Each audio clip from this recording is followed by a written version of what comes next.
മകൻ ജൂൺ 26 അഭയ വിനോദ്, നമ്മുടെ വിനോദ് ചാണ്ടിയുടെ മകൾക്കായി പ്രാർത്ഥിക്കാം.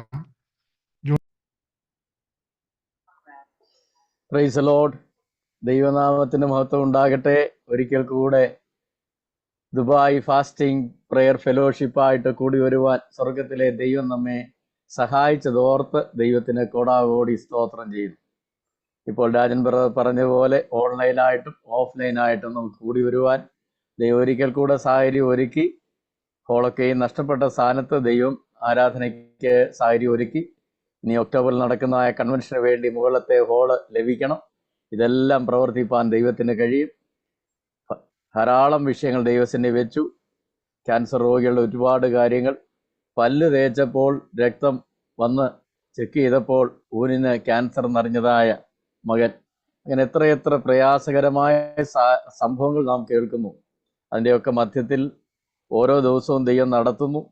നമ്മുടെ മധ്യത്തിലുള്ള അനേകരാണ് രോഗത്തിലൊക്കെ കൂടെ കടന്നു പോകുന്ന പ്രിയപ്പെട്ട അഭയക്കുട്ടി ബ്രദർ സൗഖ്യത്തോടെ ഇപ്പോൾ നമ്മുടെ മുൻപിലായിരിക്കുന്നു. പിതാസിന് പൂർണ്ണ സൗഖ്യം നൽകുവാൻ നമുക്ക് പ്രാർത്ഥിക്കാം. നമ്മുടെ അറിവിൽ അനേകർ ഉള്ളവരുണ്ട്. ദൈവം എല്ലാവരെയും സൗഖ്യമാക്കുവാൻ നമുക്ക് പ്രാർത്ഥിക്കാം. ഇന്നത്തെ ദിവസം വലിയ അനുഗ്രഹത്തിൻ്റെ ദിവസമാക്കി ദൈവം തീർക്കട്ടെ. ദയവായിട്ട് സൂമിൽ സംബന്ധിക്കുന്നവർ, കഴിവുള്ളവരൊക്കെ വീഡിയോ ഒന്ന് ഓൺ ചെയ്താട്ട് 21 പേരെ ഇതിൽ സൂമിൽ കൂടെ സംബന്ധിക്കുന്നുള്ളൂ. നമ്മൾ മറ്റുള്ളവരെയൊക്കെ അറിയിക്കാനായിട്ട് ശ്രമിക്കണം. കഴിവുള്ളവരൊക്കെ വീഡിയോ ഓൺ ചെയ്യുന്ന സന്തോഷമായിരിക്കും. ഹോളിലിരിക്കുന്നവരെ ഇപ്പോൾ കാണാൻ പറ്റുന്നില്ല, കർട്ടൻ മാത്രമേ കാണത്തുള്ളൂ. ഹോളിലിരിക്കുന്നവരെയും ദൈവം അനുഗ്രഹിക്കട്ടെ. ദൈവനാമം മഹത്വപ്പെടട്ടെ. Praise a lord, praise a lord. ദൈവത്തിന് കോടാകൂടി സ്തോത്രം. രാജാവുള്ളിടത്ത് രാജകോലാഹലമുണ്ട്. വചനം അയച്ച് സൗഖ്യമാക്കുന്നതിനായ കർത്താവ് നമ്മെ സൗഖ്യമാക്കും, അനുഗ്രഹിക്കും. ഇന്നത്തെ ദിവസം പ്രത്യേകമായിട്ട് എന്താണെന്ന് ചോദിച്ചു കഴിഞ്ഞാൽ 2 വിഷയങ്ങൾ കർത്താവ് എനിക്ക് തന്നു. ഇതിലേതാ പറയേണ്ടതെന്നുള്ളത് ഇതിൽ സംബന്ധിക്കുന്ന നിങ്ങൾ ആരെങ്കിലും പറയുന്ന വിഷയമായിരിക്കുന്നു, സംസാരിക്കുന്നു. കർത്താവ് കണ്ണുപൊട്ടനോട് ചോദിച്ചല്ലോ, ഞാൻ നിനക്ക് എന്ത് ചെയ്ത് തരണം? പറഞ്ഞ പോലെ ഏത് വചനം പറയണം എന്നുള്ളത്. ഒന്നാമത്തെ വിഷയം ദാനിയേലിനെ രക്ഷിച്ച ദൈവം. രണ്ടാമത് അന്ത്യന്യായവിധി. ഇതിലേത് വേണം എന്നുള്ളത് ആരെങ്കിലും ആദ്യം ശബ്ദം കേൾക്കുന്ന അനുസരിച്ച് ഈ 2 സബ്ജക്റ്റിൽ ഒന്ന് പറയുന്നതായിരിക്കും. അന്ത്യന്യായവിധിയും ദാനിയേലിനെ രക്ഷിച്ച ദൈവം, ഏതാണ് പറയേണ്ടതെന്ന് ആരെങ്കിലും മൈക്ക് ഓൺ ചെയ്ത് പറഞ്ഞാട്ട്.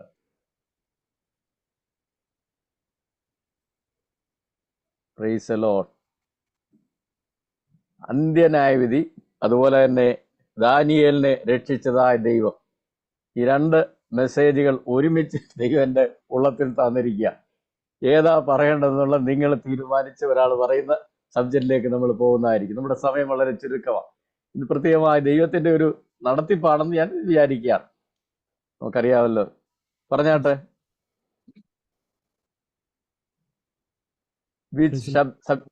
പറഞ്ഞാട്ടെ. അന്ത്യനാളിനെ കുറിച്ച്, അന്ത്യന്യായവിധി ആകട്ടെ. We will go to that. നമുക്ക് പ്രാർത്ഥനയിൽ ദൈവസന്നിധിയിൽ നമുക്ക് ദൈവരങ്ങളെ ഏൽപ്പിച്ചു കൊടുക്കാം. കഴിഞ്ഞ പ്രാവശ്യം നമ്മൾ ചിന്തിച്ചത് എന്താണെന്ന് ആർക്കെങ്കിലും പറയാമോ? കഴിഞ്ഞ മാസം ഇങ്ങനെ ഞാൻ സാധാരണ ചോദിക്കാറില്ല, കാരണം ധാരാളം പേരുടെ മെസ്സേജ് കേൾക്കുന്നതുകൊണ്ട് ഇതൊക്കെ ഓർക്കാൻ പ്രയാസമാ. എന്നാലും ആരെങ്കിലും ഓർക്കുന്നുവെങ്കിൽ കഴിഞ്ഞ മാസം നമ്മൾ ചിന്തിച്ചത് എന്താണെന്ന് ആരെങ്കിലും പറയാമോ?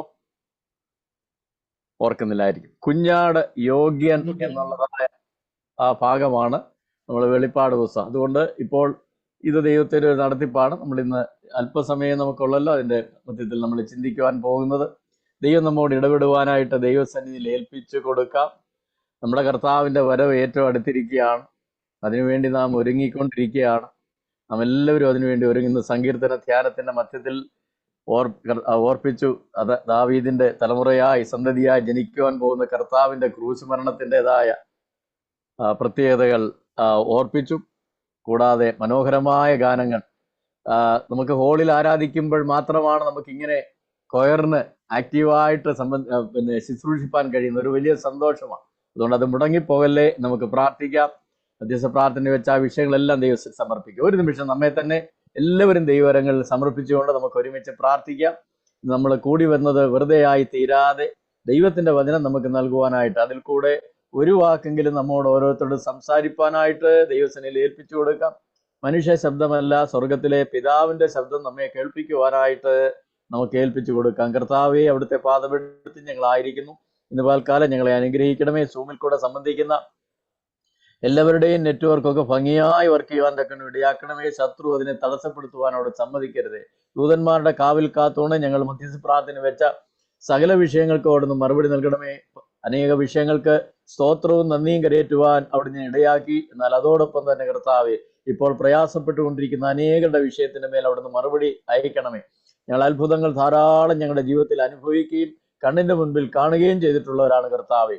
ഇന്ന് പൽക്കാലവും അനുഗ്രഹങ്ങളെ അയക്കണമേ. കടന്നു വന്നിരിക്കുന്നതിന്റെ മക്കൾ ആരും നിരാശരായി തീരുവാൻ ഇടവരുത് കർത്താവെ.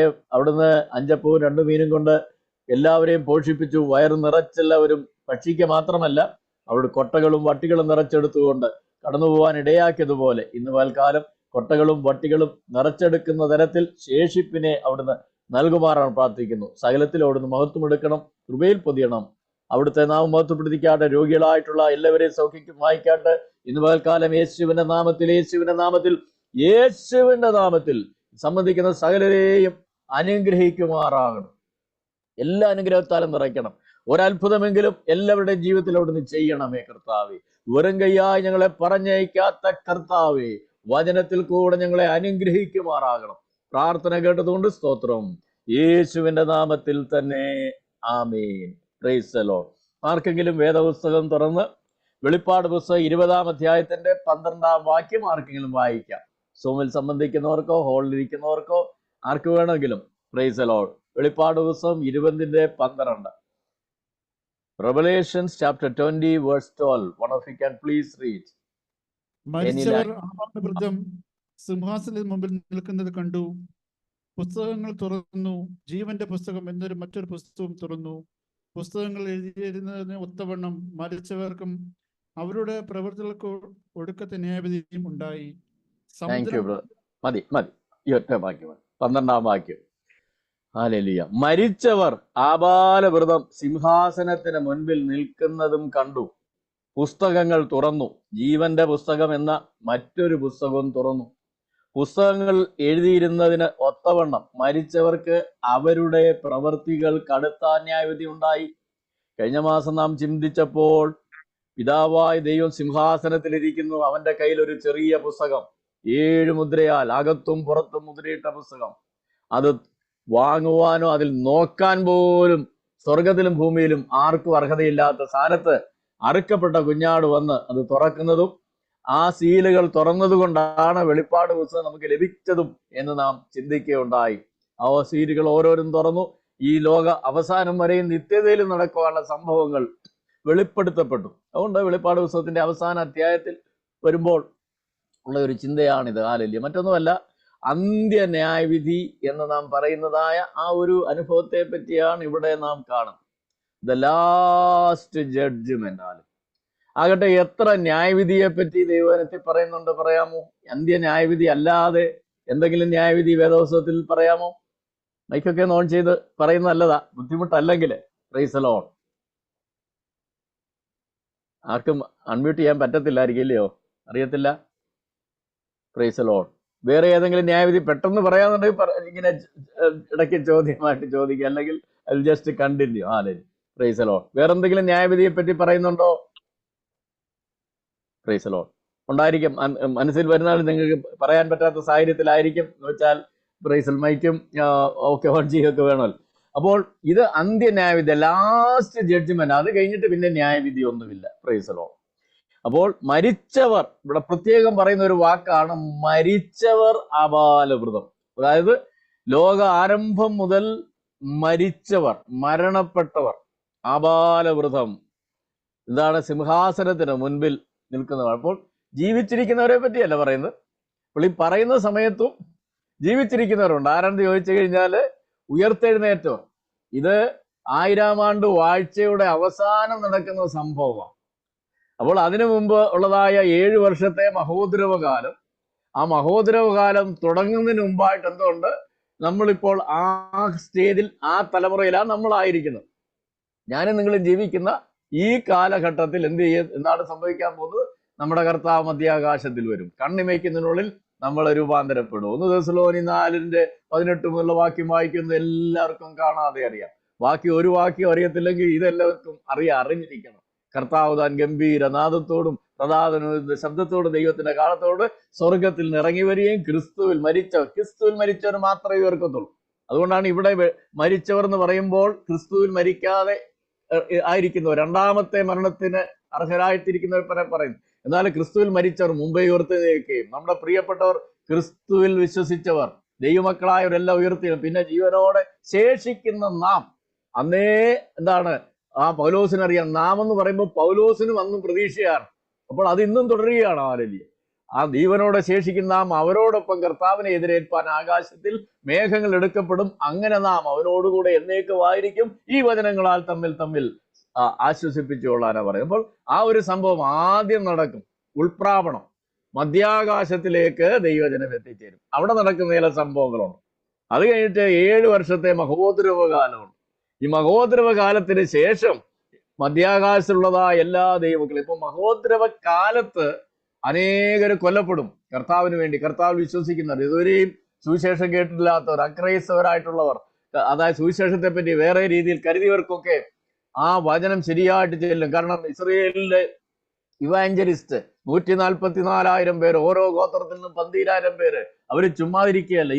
അന്നും ഇന്ന് യഹൂദന്മാരെന്ന് പറയുന്നത് ഏറ്റവും ജ്ഞാനമുള്ളവരാണ്, അറിവുള്ളവരാണ്, കഴിവുള്ളവരാണ്. അവര് ലോകമെമ്പാടും പോയി സുവിശേഷം അറിയിക്കും. ഹല്ലേലൂയ. അപ്പോൾ ലോകത്തിൽ അനേകർ, അതുവരെയും ക്രിസ്തുവിനെ അറിയാതിരുന്ന അനേകര് ദൈവഭാഗത്തേക്ക് വരും. എന്നാൽ ആ സമയം അന്ത്യക്രിസ്തുവിന്റെ വാഴ്ച തുടങ്ങിയിരിക്കുകയാണ്. അതുകൊണ്ട് ക്രിസ്തുവിൽ വിശ്വസിക്കുന്ന എല്ലാവരെയും എന്താണ് ഈ അന്ത്യക്രിസ്തു കൊന്നുകളയും. ജീവിക്കാൻ കഴിയാതെ വണ്ണം, ഒന്നും വാങ്ങാനും വിൽക്കാനും കഴിയത്തില്ല. കാരണം ഈ അന്ത്യക്രിസ്തുവിന്റെ മുദ്രയേൽക്കാത്ത എല്ലാവരും നശിപ്പിക്കപ്പെടും. അതുകൊണ്ട് അനേകർ പോയി അന്ത്യക്രിസ്തുവിന്റെ മുദ്രയേൽക്കും. ആ മുദ്രയേറ്റവരാരും പിന്നെ രക്ഷപ്പെടത്തില്ല, അവരെല്ലാം നശിച്ചു പോകും ദൈവവചനം പറയുന്നു. അപ്പോൾ മുദ്രയേൽക്കാതെ അനേകർ കൊല്ലപ്പെടും. ആ കൊല്ലപ്പെടുന്നത് ഒക്കെയും ഈ 7 വർഷത്തെ മഹോദ്രവ കാലത്തിന്റെ സമയത്ത് തന്നെ രൂപാന്തരപ്പെട്ട് കർത്താവിന്റെ സന്നിധിയിലേക്ക് ചെല്ലും. അത് 7 വർഷക്കാലം തുടർച്ചയായി നടന്നുകൊണ്ടിരിക്കും. ഹല്ലേലൂയ. എന്നിട്ട് 7 വർഷം കറക്റ്റ് ആകുമ്പോഴാണ് എന്താണ് കർത്താവിന്റെ മഹത്വ പ്രത്യക്ഷത എന്ന് പറയും. അപ്പോൾ അതെല്ലാം കഴിഞ്ഞിട്ടുള്ള സംഭവമാണ് കാണുന്നത്. 1000 ആണ്ട് വാഴ്ചയ്ക്ക് ശേഷമുള്ളതായ സംഭവമാണ്. അതുകൊണ്ട് ഈ 20-ാം അധ്യായത്തിന്റെ 1 മുതലുള്ളതായ വാക്യം വായിക്കുമ്പോൾ നമുക്കത് ക്ലിയർ ആണ്. നമുക്കെല്ലാം ഇത് അറിയാവുന്ന കാര്യങ്ങളാണ്. ഇന്ന് ഞാൻ ഡാനിയേലിനെ പറ്റി പറയുകയാണെങ്കിൽ നമുക്ക് അറിയാവുന്ന കാര്യങ്ങളായിരുന്നാൽ അതിനകത്ത് പല കാര്യങ്ങളും നമ്മൾ മനസ്സിലാക്കുകയും അതിൻ പ്രകാരം നമ്മളെ തന്നെ ഒരുക്കുകയും ചെയ്യേണ്ടതായിട്ടുണ്ട്. ദൈവത്തിനെ എപ്പോഴും നമ്മൾ ക്രിയ ചെയ്യുന്നതാണ്. അതുകൊണ്ട് ഇത് ഞാൻ പലവട്ടം കേട്ടതാണെന്ന് വിചാരിച്ച് യാതൊരു വചനത്തെക്കുറിച്ച് നമ്മൾ വിചാരിക്കുന്നു. ഒരു ഉദാഹരണം പറഞ്ഞാൽ സങ്കീർത്തനങ്ങൾ നമ്മൾ എന്നും വായിക്കുകയും കേൾക്കുകയും ചെയ്യുന്ന, എന്നാൽ ഓരോ പ്രാവശ്യം ഓരോരുത്തരും കേൾക്കുമ്പോൾ അതിൽ നിന്നൊരു പുതിയ വെളിപ്പാട് നമുക്ക് ലഭിക്കും. ഹല്ലേലൂയ. ആ കുളം കലക്കുന്ന സമയത്താണ്, ബെഥസ്ദാ കുളം കലക്കുന്ന സമയത്താണ് അവിടെ സൗഖ്യം നടക്കുന്നത്. ആ ബെഥസ്ദാ കുളം എന്ന് പറയുന്നത് വചനം നിറഞ്ഞിരിക്കുന്ന കുളമാണ്, അല്ലെങ്കിൽ ദൈവവചനമാണ്, നമുക്ക് ലഭിച്ചിരിക്കുന്ന വേദപുസ്തകമാണ്. അതിൽ പരിശുദ്ധാത്മാവ് അങ്ങോട്ട് പ്രവർത്തിക്കുമ്പോൾ അതൊന്ന് ഇളകുന്ന സമയത്താണ് നമ്മുടെ സൗഖ്യം. ഈ ഇളക്കം വരാത്തതുകൊണ്ടാണ് അനേക കൂട്ടായ്മകളിലും അത്ഭുതം നടക്കാത്തത്. അതുകൊണ്ട് ഇന്ന് പകൽക്കാലം ആ വചനത്തെ ദൈവം ഇളക്കുന്ന പകൽക്കാലമാണ്. ദൈവം നമുക്ക് സൗഖ്യം തരും. ആ വചനമാകുന്ന കുളത്തെ ഒന്ന് ദൈവത്തിന്റെ സാന്നിധ്യം കൊണ്ട് ദൈവം ഒന്ന് ഇളക്കുന്ന സമയത്ത് ആദ്യം ഇറങ്ങുന്നത്. അതുകൊണ്ട് ആദ്യം ഇറങ്ങാൻ എപ്പോഴും ഒരുങ്ങിയിരിക്കണം. ശ്രദ്ധയോടെ ഇരിക്കുന്നവർക്ക് മാത്രമേ ആദ്യം ഇറങ്ങാൻ പറ്റത്തുള്ളൂ. ഓരോ പ്രാവശ്യവും വചനം അങ്ങോട്ട് മൂവ് ചെയ്യുന്ന സമയത്ത് ഓരോ പ്രാവശ്യം ഇറങ്ങുന്നവർ സൗഖ്യം പ്രാപിക്കും. അതുകൊണ്ട് ഇന്ന് ഇതിൽ സംബന്ധിക്കുന്ന എല്ലാവരും, ഹോളിൽ കൂടിയിരിക്കുന്നവരും സൂമിൽ കൂടിയിരിക്കുന്നവരും എല്ലാവരും ഇന്ന് അനുഗ്രഹം പ്രാപിക്കൂ. ഒന്ന് മാത്രമേ ഉള്ളൂ, വചനം നമ്മൾ ക്രിയ ചെയ്യുവാനായിട്ട് അനുവദിച്ചു കൊടുക്കണം. 20-ാം അധ്യായം തുടങ്ങുന്നത് ഇങ്ങനെയാണ്: അനന്തരം ഒരു ദൂതൻ അഗാധത്തിന്റെ താക്കോലും ഒരു വലിയ ചങ്ങലയും കയ്യിൽ പിടിച്ചുകൊണ്ട് സ്വർഗത്തിൽ നിന്ന് ഇറങ്ങുന്നത് ഞാൻ കണ്ടു. ഹല്ലേലൂയ. അതിനു മുൻപുള്ള സംഭവങ്ങളൊക്കെ 19-ാം അധ്യായത്തിൽ രേഖപ്പെടുത്തിയിട്ടുണ്ട്. അതിനുശേഷം നടക്കുന്ന സംഭവമാണ് അനന്തരം. അതായത് ആയിരങ്ങൾ ദൈവസന്നിധിയിൽ ദൈവത്തെ സ്തുതിക്കുന്ന അനുഭവങ്ങളൊക്കെ അതിന് നമുക്ക് കാണാം. വീണ്ടെടുക്കപ്പെട്ടവർ മഹോദ്രവ കാലത്തിൽ മഹാകഷ്ടത്തിൽ വന്നവരെല്ലാം ദൈവത്തെ സ്തുതിക്കുന്ന അനുഭവം. അതിനുശേഷം നടക്കുന്ന സംഭവമാണിത്. അനന്തരം ഒരു ദൂതൻ അഗാധത്തിന്റെ താക്കോലും ഒരു വലിയ ചങ്ങലയും കയ്യിൽ പിടിച്ചുകൊണ്ട് സ്വർഗത്തിൽ നിറങ്ങുന്നത് കണ്ടു. അവൻ പിശാചും സാത്താനും എന്നുള്ള പഴയ പാമ്പായ മഹാസർപ്പത്തെ പിടിച്ച് 1000 ആണ്ടേക്ക് ചങ്ങലയിട്ടു. അപ്പൊ പിശാചിനെ പൂട്ടാൻ തക്ക ചങ്ങലയൊക്കെ ദൈവത്തിന്റെ കയ്യിലുണ്ട്. ഹല്ലേലൂയ. ഒരു ദൂതൻ മതിയായിരുന്നു. അനന്തരം ശക്തനായ ഒരു ദൂതൻ വന്നേച്ച് ഈ വീണുപോയ കെരൂബായിരിക്കുന്ന പിശാചിനെ ചങ്ങലയിട്ട് ബന്ധിച്ചു. ചങ്ങലയിട്ട് ബന്ധിക്കുക മാത്രമല്ല 1000 ആണ്ടത്തേക്ക് ചങ്ങലയിട്ടു. കാരണം ദൈവത്തിന്റെ കർത്താവിന്റെ 1000 ആണ്ട് വാഴ്ചയുടെ സമയത്ത് അതിന്റെ അവസാനം വരെ പിശാചിന്റെ യാതൊരു പ്രവൃത്തിയും ഭൂമിയിലില്ല. ഓർക്കണം, കർത്താവ് രാജാവായിട്ട് വാഴുകയാണ്. ഏദൻ തോട്ടത്തിന്റെ അനുഭവത്തിൽ ഭൂമി ആയിരിക്കുകയാണ്. എല്ലാം നന്നായിട്ട് വിളയുന്ന അനുഭവമാണ്. ഏദൻ തോട്ടത്തെ എങ്ങനെ ദൈവം പ്ലാൻ ചെയ്തോ ആ വലിയ അനുഗ്രഹത്തിന്റെ ഒരു രാജാവ് നീതിയോടെ വാഴും. ഹാലലിയ. പ്രഭുക്കന്മാര് ന്യായപാലനം ചെയ്യും. സിംഹാസനങ്ങൾ ഇരുന്നുകൊണ്ട് ദൈവമക്കൾ വീണ്ടെടുക്കപ്പെട്ട രൂപാന്തരം പ്രാപിച്ച നമ്മളെല്ലാവരും വാഴുന്ന ഒരു അനുഭവമാണ് ഈ 1000 ആണ്ട് വാഴ്ച. അപ്പോൾ അതിന്റെ സമയത്തൊന്നും പിശാചിന് ഇവിടെ പ്രവർത്തിക്കാൻ യാതൊരു അനുവാദവും ഇല്ല. പിശാചിനെ 1000 ആണ്ടത്തേക്ക് ചങ്ങലക്കിട്ടു. ഹാലലിയ. എന്ത് ചെയ്യുന്നു? 1000 ആണ്ട് കഴിയോളം ജാതികളെ വഞ്ചിക്കാതിരിപ്പാൻ. ജാതികളെ എന്നുള്ള വാക്ക് ശ്രദ്ധിക്കണം. കാരണം വീണ്ടെടുക്കപ്പെട്ട ദൈവമക്കൾ അതുവരെ ജീവിച്ചവരെല്ലാം രൂപാന്തരപ്പെട്ട കർത്താവിനോടുകൂടെയാണ്. അപ്പൊ അന്നായിരിക്കുന്ന 1000 ആണ്ടിലേക്ക് പ്രവേശിച്ച ചുരുക്കം പേര്, ഹാലലിയ, എണ്ണത്തിൽ ചുരുങ്ങിയവരാണ്. കാരണം മഹോദരവ കാലത്ത് അനേകർ കൊല്ലപ്പെട്ടു. ഹാലലിയ. അപ്പോൾ ജാതികളെ വഞ്ചിക്കാതിരിപ്പാൻ കർത്താവിന്റെ 1000 ആണ്ട് വാഴ്ചയുടെ സമയത്ത് ഈ പിശാച്, അപ്പോൾ പിശാചിന്റെ സ്വഭാവം എന്താണ്? വഞ്ചിക്കുക. ഇന്നും പിശാച് വഞ്ചിച്ചുകൊണ്ടിരിക്കുക, എല്ലാരെയും വഞ്ചിച്ചുകൊണ്ടിരിക്കുക. പിശാചിന്റെ വലിയ സ്വഭാവമാണ് ചതിക്കുക എന്നുള്ള, വഞ്ചിക്കുക. ഹവ്വ വൃക്ഷഫലം തിന്നു കഴിഞ്ഞപ്പോൾ അവൾ എന്താണ് പറഞ്ഞത്? പിശാച് എന്നെ വഞ്ചിച്ചു, ചതിച്ചു, സർപ്പം എന്നെ ചതിച്ചു. അതുകൊണ്ട് പിശാചിന്റെ ഒരുപാട് പേരുകളിൽ ഒന്നാണ് വഞ്ചകൻ. പിശാചിന് നല്ല പേരൊന്നുമില്ല. മനുഷ്യരാന്നുണ്ടെങ്കിൽ എന്താണ്? ദൈവസ്വരൂപത്തിലും സാധനം നിർമ്മിക്കപ്പെട്ടവരാ. ഏത് ദുഷ്ടനും ഒരു നല്ല സ്വഭാവം കാണുവാനില്ല. അതുകൊണ്ട് നമ്മുടെ പോരാട്ടം മനുഷ്യരോടല്ലെന്ന് പറയുന്നുണ്ട്, വാഴ്ചകളോടും അധികാരങ്ങളോടും അന്ധകാരത്തിന്റെ അധിപതികളോട്, ലോക അധിപതികളോടാണ്. അതെന്താണ്? പിശാചിന്റെ പക്കൽ ഒരു നന്മയുമില്ല. അതുകൊണ്ട് പിശാചിന്റെ പുറകിന് ആരും പോകരുത്, ഒന്നും കിട്ടത്തില്ല. അല്ലെങ്കിൽ അവൻ തിന്മ മാത്രമേ ഉണ്ട്. പേരുകളെല്ലാം അങ്ങനെയാണ്. അവൻ കള്ളനാണ്, അവൻ ചതിയനാണ്, അവൻ വഞ്ചകനാണ്, മഹാസർപ്പമാണ്, പഴയ സർപ്പമാണ്. അതുകൊണ്ട് ഈ പഴയ പാമ്പായിരിക്കുന്ന പിശാചുമായിട്ട് യാതൊന്നും നമുക്ക് പാടില്ല. കർത്താവ് പറഞ്ഞു, ലോകത്തിന്റെ പ്രഭു വരുന്നു, എനിക്ക് അവനുമായിട്ട് ഒരു കാര്യവുമില്ല. ദൈവമക്കളായിരിക്കും നമുക്കും പിശാചുമായിട്ട് ഒരു കാര്യവും പാടില്ല. പ്രിയമുള്ളവര്, പിശാചുമായിട്ട് എന്താണ് അഡ്ജസ്റ്റ്മെന്റിന് പോകുന്നതാണ് പ്രശ്നം. ഇന്ന് അനേകര് സാത്താനുമായിട്ടുള്ള അഡ്ജസ്റ്റ്മെന്റിലാണ്, ലോകവുമായിട്ടുള്ള അഡ്ജസ്റ്റ്മെന്റിലാണ്. ഇതെല്ലാം അങ്ങ് ദൈവം സഹിക്കും, ക്ഷമിക്കും, ഒന്നും സാരമില്ല എന്ന് കരുതിയാണ്. സാരമില്ല എന്ന് കരുതി നിത്യനാശിലേക്ക് പോകുന്ന ലക്ഷോപലക്ഷങ്ങൾ. ഇന്ന് നീ മരിച്ചാൽ നിന്റെ നിത്യത എവിടെയായിരിക്കും എന്നുള്ള ചോദ്യം ഓരോ നിമിഷവും നാം അതിന് ഉത്തരം പറയണം. എനിക്കൊരു വലിയ സന്തോഷമുണ്ട്. ഫാസ്റ്റിംഗ് പ്രയറിൽ എല്ലാ പ്രാവശ്യവും മധ്യസ്ഥ പ്രാർത്ഥിക്കുമ്പോൾ എളിയവന്റെ പേര് നിങ്ങൾ ഓർക്കുന്നതിൽ വലിയ സന്തോഷമുണ്ട്. ഇന്നും പ്രിയ മകൻ അത് ഓർത്തു. ഒരു സന്തോഷമാണ്, അതൊരു അനുഗ്രഹമാണ്. നമ്മൾ രോഗികളായിരുന്നവരെ ഒക്കെ ഓർത്ത്, ദൈവം തന്ന സൗഖ്യത്തെ ഓർത്ത് നമ്മൾ പ്രാർത്ഥിക്കണം. നമുക്കൊരു ചുമതലയുണ്ട്. നമ്മുടെ മറ്റുള്ളവരുടെ പ്രാർത്ഥനയാലാണ്. പൗലോസ് വരെ എല്ലാവരുടെയും പ്രാർത്ഥന ചോദിച്ചു. ഹല്ലേലൂയ. അതുകൊണ്ട് പ്രാർത്ഥന നമുക്ക് ആവശ്യമാണ്. ദൈവത്തിന്റെ കാവല്, നമ്മുടെ ആയുസ് നീട്ടിക്കിട്ടുവാൻ, രോഗസൗഖ്യത്തിന് വേണ്ടി, ദൈവക്കുട്ടുപേരോട് നമ്മൾ പ്രാർത്ഥിക്കുന്നതിന് വലിയ ശക്തിയാണല്ലോ. പൂർണ്ണ ആരോഗ്യം ദൈവം നൽകുവാൻ വിശ്വസ്തനാണ്. അതുകൊണ്ട് നമ്മൾ പ്രാർത്ഥിക്കുന്നുണ്ടോ എന്നുള്ളത് ടെസ്റ്റ് ചെയ്യാൻ കൂടെയാണ് നമ്മിൽ പലരെയും രോഗികളൊക്കെ ആക്കി തീർക്കുന്ന ഹാലരി. അപ്പോൾ ഇവിടെ എന്താണ്? ഈ പിശാച് പഴയ പാമ്പാണ്. അവനിൽ ഒരു നന്മയുമില്ല. അവനുമായിട്ട് യാതൊരു സഹകരണം നമുക്ക് പാടില്ല. ഹാലലിയ. 1000 ആണ്ട് കഴിയുവോളം ജാതികളെ വഞ്ചിക്കാതിരിപ്പാൻ അവനെ അഗാധത്തിൽ തള്ളിയിട്ട്, അഗാധം എന്ന് ഇംഗ്ലീഷ് എന്താണ്? ബോട്ടംലെസ് പിറ്റാണ്. അപ്പൊ നമ്മൾ സാധാരണ കുഴിക്കുന്ന കുഴിക്കൊക്കെ എന്താണ്? ഒരു ബോട്ടം ഉണ്ടായിരിക്കില്ലയോ? എത്ര ആഴത്തിലാണെങ്കിലും ഒരു ബോട്ടം ഉണ്ടായിരിക്കും. ഹല്ലേലൂയ. എന്നാൽ ഈ പിശാചിനെ ഇടുന്ന പിറ്റിന്റെ പേരെന്താണ്? അഗാധ കൂവ് എന്ന് പറഞ്ഞാൽ ബോട്ടംലെസ് പിറ്റ്. അത് പ്രത്യേകതയാണ്. അവനെ അങ്ങോട്ട് താഴോട്ടിടുമ്പോൾ അവൻ പോയാൽ അങ്ങ് താണ് പോയിക്കൊണ്ടേയിരിക്കും. അതുകൊണ്ട് ഒരുപക്ഷെ അതിനകത്ത് ഇങ്ങനെ അള്ളി പിടിച്ച് 1000 ആണ്ട് അവന് കഴിയേണ്ടി വരും. ഹല്ലേലൂയ. അപ്പോൾ 1000 ആണ്ടേക്ക് ചങ്ങലയിട്ട് 1000 ആണ്ട് കഴിയുവോളം ജാതികളെ വഞ്ചിക്കാതിരിപ്പാൻ അവനെ അഗാധത്തിൽ തള്ളിയിട്ട് അടച്ച് പൂട്ടുകയും മീതെ മുദ്രയിടുകയും ചെയ്തു. നോക്കണം, അടച്ച് പൂട്ടി മീതെ മുദ്രയിട്ടു. ഈ മുദ്രയിടുക എന്നുള്ളത് നമുക്ക് വേദോസിൽ കാണാം. കർത്താവിന്റെ ശരീരം വെച്ചിടത്ത് എന്ത് ചെയ്തു? പീലാത്തോസ് കൽപ്പന കൊടുത്ത് മുദ്രയിട്ടു. എന്ന് വെച്ചാൽ ആരും അങ്ങോട്ട് അടുക്കാൻ പാടില്ല. എന്നിട്ട് കാവൽക്കാരെ നിർത്തി. മഹോദരന്മാര് ചെന്ന് പറഞ്ഞതനുസരിച്ച് ആണത് ചെയ്തത്. ആരും ഒരു കാരണവശാലും ഈ ശരീരം അടുത്തുകൊണ്ട് പോകരുത് എന്ന് പറഞ്ഞുകൊണ്ടാണ് മുദ്രയിടുന്നത്. അതുപോലെ ദാനിയേലിന്റെ പുസ്തകത്തിൽ നമ്മൾ കാണുന്നുണ്ട്, ദാനിയേലിനെ സിംഹക്കുഴിയിൽ ഇട്ട ശേഷം ദാരിയാവേശിന് ഒരാഗ്രഹവും ഇല്ലായിരുന്നു ദാനിയേലിനെ ഇടാൻ. ദാനിയേൽ ഭയങ്കരമായി വഞ്ചിക്കപ്പെട്ടു. ഹല്ലേലൂയ. അവനെ സിംഹക്കുഴിയിൽ, കാരണം അവൻ എന്താണ്, അതിശ്രേഷ്ഠതയിൽ അവനായിത്തീർന്നു. ദേശാധിപതികൾ, ഹല്ലേലൂയ, 120 ദേശാധിപതികൾ, അവരുടെ മുകളിലായിട്ട് ഏറ്റവും പ്രാധാന്യമുള്ളതായ 3 പേര്, അവരിലും ശ്രേഷ്ഠനായി ദാനിയേലിനെ മാറ്റി. അത് കഴിഞ്ഞിട്ട് രാജ്യത്തിന്റെ ചുമതല എല്ലാം ദാനിയേലിനെ ഏൽപ്പിക്കാൻ, ഇതൊക്കെ 6-ാം അധ്യായത്തിൽ കാണാൻ പറ്റും, ഏൽപ്പിക്കാൻ പോകാന്ന് കണ്ടപ്പോൾ മറ്റുള്ളവരെല്ലാം അവനെതിരായി തീർന്നു. ഹല്ലേലൂയ. എന്നിട്ട് അവരൊരു പരിപാടി ഒപ്പിച്ചു, സൂത്രബുദ്ധി. എന്താണെന്ന് ചോദിച്ചു കഴിഞ്ഞാല്, രാജാവിനോട് മാത്രമല്ലാതെ ആരോടും 30 ദിവസം പ്രാർത്ഥിക്കരുത്. രാജാവ് അങ്ങ് സന്തോഷിച്ചു.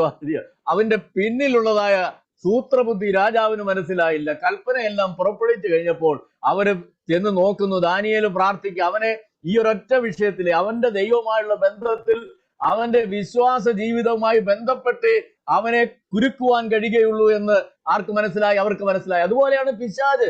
അവൻ വഞ്ചകനാണ്. ദൈവമക്കളെ വിശ്വാസ ജീവിതമായിട്ട് ബന്ധപ്പെട്ട് കുരുക്കുവാൻ ശ്രമിക്കുന്ന പിശാച്. അതുകൊണ്ട് നമ്മളത് തിരിച്ചറിയണം. ഒടുവിൽ എന്താ, ദാരിയാവേശ് രാജാവ് അങ്ങനെ ഒപ്പിട്ട് കഴിഞ്ഞപ്പോഴാണ് അവർ വന്ന് നോക്കുമ്പോൾ ഈ ദാനിയേൽ ദിവസം 3 പ്രാവശ്യം പ്രാർത്ഥിച്ചോണ്ട് ഒടുവിൽ അവർ വന്നേച്ച് ഇവനെ സിംഹക്കുഴിയിൽ ഇടുന്നു. അവിടെ സീൽ ചെയ്യും നമുക്ക് കാണുവാൻ കഴിയും. എന്നാൽ ദൈവം അവിടെ ഇറങ്ങി വന്ന് പ്രവർത്തിക്കുന്നു. ആ ഭാഗമൊക്കെ നമ്മൾ വായിക്കണം. ചിലത് ഈ കഥകളായിട്ട് മാത്രം വായിച്ചാൽ പോരാ. ദാനിയേലിന്റെ പുസ്തകം വായിക്കുമ്പോൾ ദാനിയേൽ എന്നുള്ള ഒറ്റ വാക്ക് കേൾക്കുമ്പോൾ നമ്മൾ പെട്ടെന്ന് സിംഹക്കുഴി, ദാനിയേലിന്റെ സിംഹക്കുഴിയാണ്.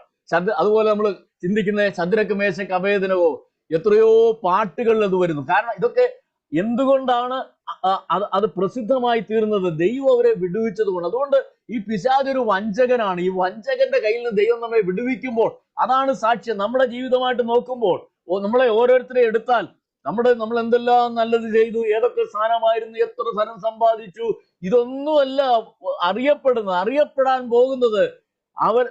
എന്റെയും നിങ്ങളുടെ ജീവിതത്തിൽ വലിയ പരീക്ഷകൾ കൂടെ കടന്നുപോയിട്ട് അതിന്റെ മേൽ നൽകിയ ജയമാണ് നമ്മളെ നിലനിർത്തുന്നത്. ഹല്ലേലൂയ. ഇയ്യോബിന്റെ ജീവിതം അതാണ്. ഇയ്യോബിനെ പറ്റി പറയുമ്പോൾ അവൻ അനുഭവിച്ച കഷ്ടത, അവന് ലഭിച്ച സമ്പത്തോ ഒന്നും ഒരിക്കലും ആരും ഓർക്കത്തില്ലായിരുന്നു.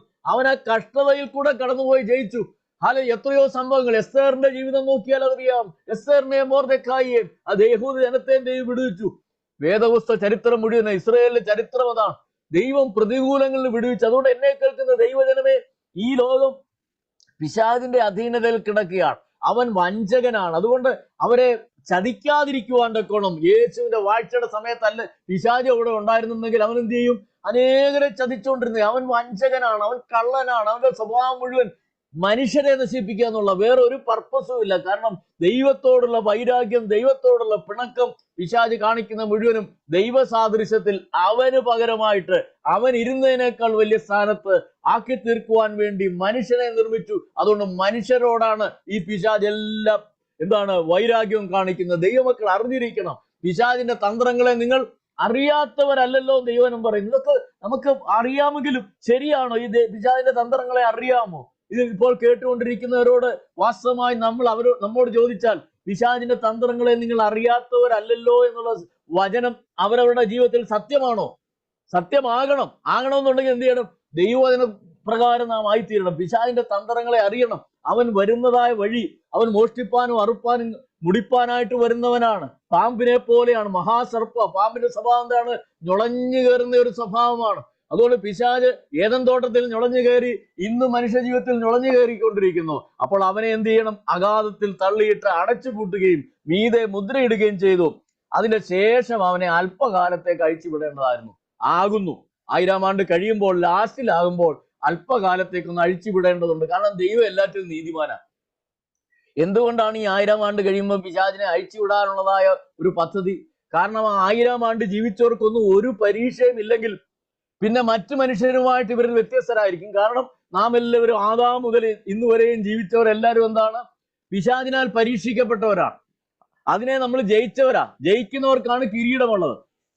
അതുകൊണ്ട് ഹല്ലേലൂയ, ആ 1000 ആണ്ട് ക്രിസ്തുവിന്റെ വാഴ്ചയുടെ സമയത്ത് അന്ന് ജഡശരീരത്തിൽ ജീവിക്കുന്ന, അന്ന് തലമുറ അങ്ങ് വർദ്ധിക്കുകയാണ്. ലക്ഷക്കണക്കിന് കോടിക്കണക്കിന് ജനങ്ങൾ ശരീരത്തിൽ ജീവിക്കുന്നവരുണ്ട്. രൂപാന്തരപ്പെട്ട് നമ്മൾ ഭരണം നടത്തുവാനുണ്ട്. അതോടൊപ്പം തന്നെ ഈ ശരീരത്തിൽ ജീവിക്കുന്ന ലക്ഷോപലക്ഷങ്ങൾ, അവർക്ക് ഒരു പരീക്ഷണം നടന്നില്ലെങ്കിൽ എന്താണ് അവർക്ക് എന്തോ പ്രത്യേകത കൊടുത്ത പോലെ ആയിത്തീരും.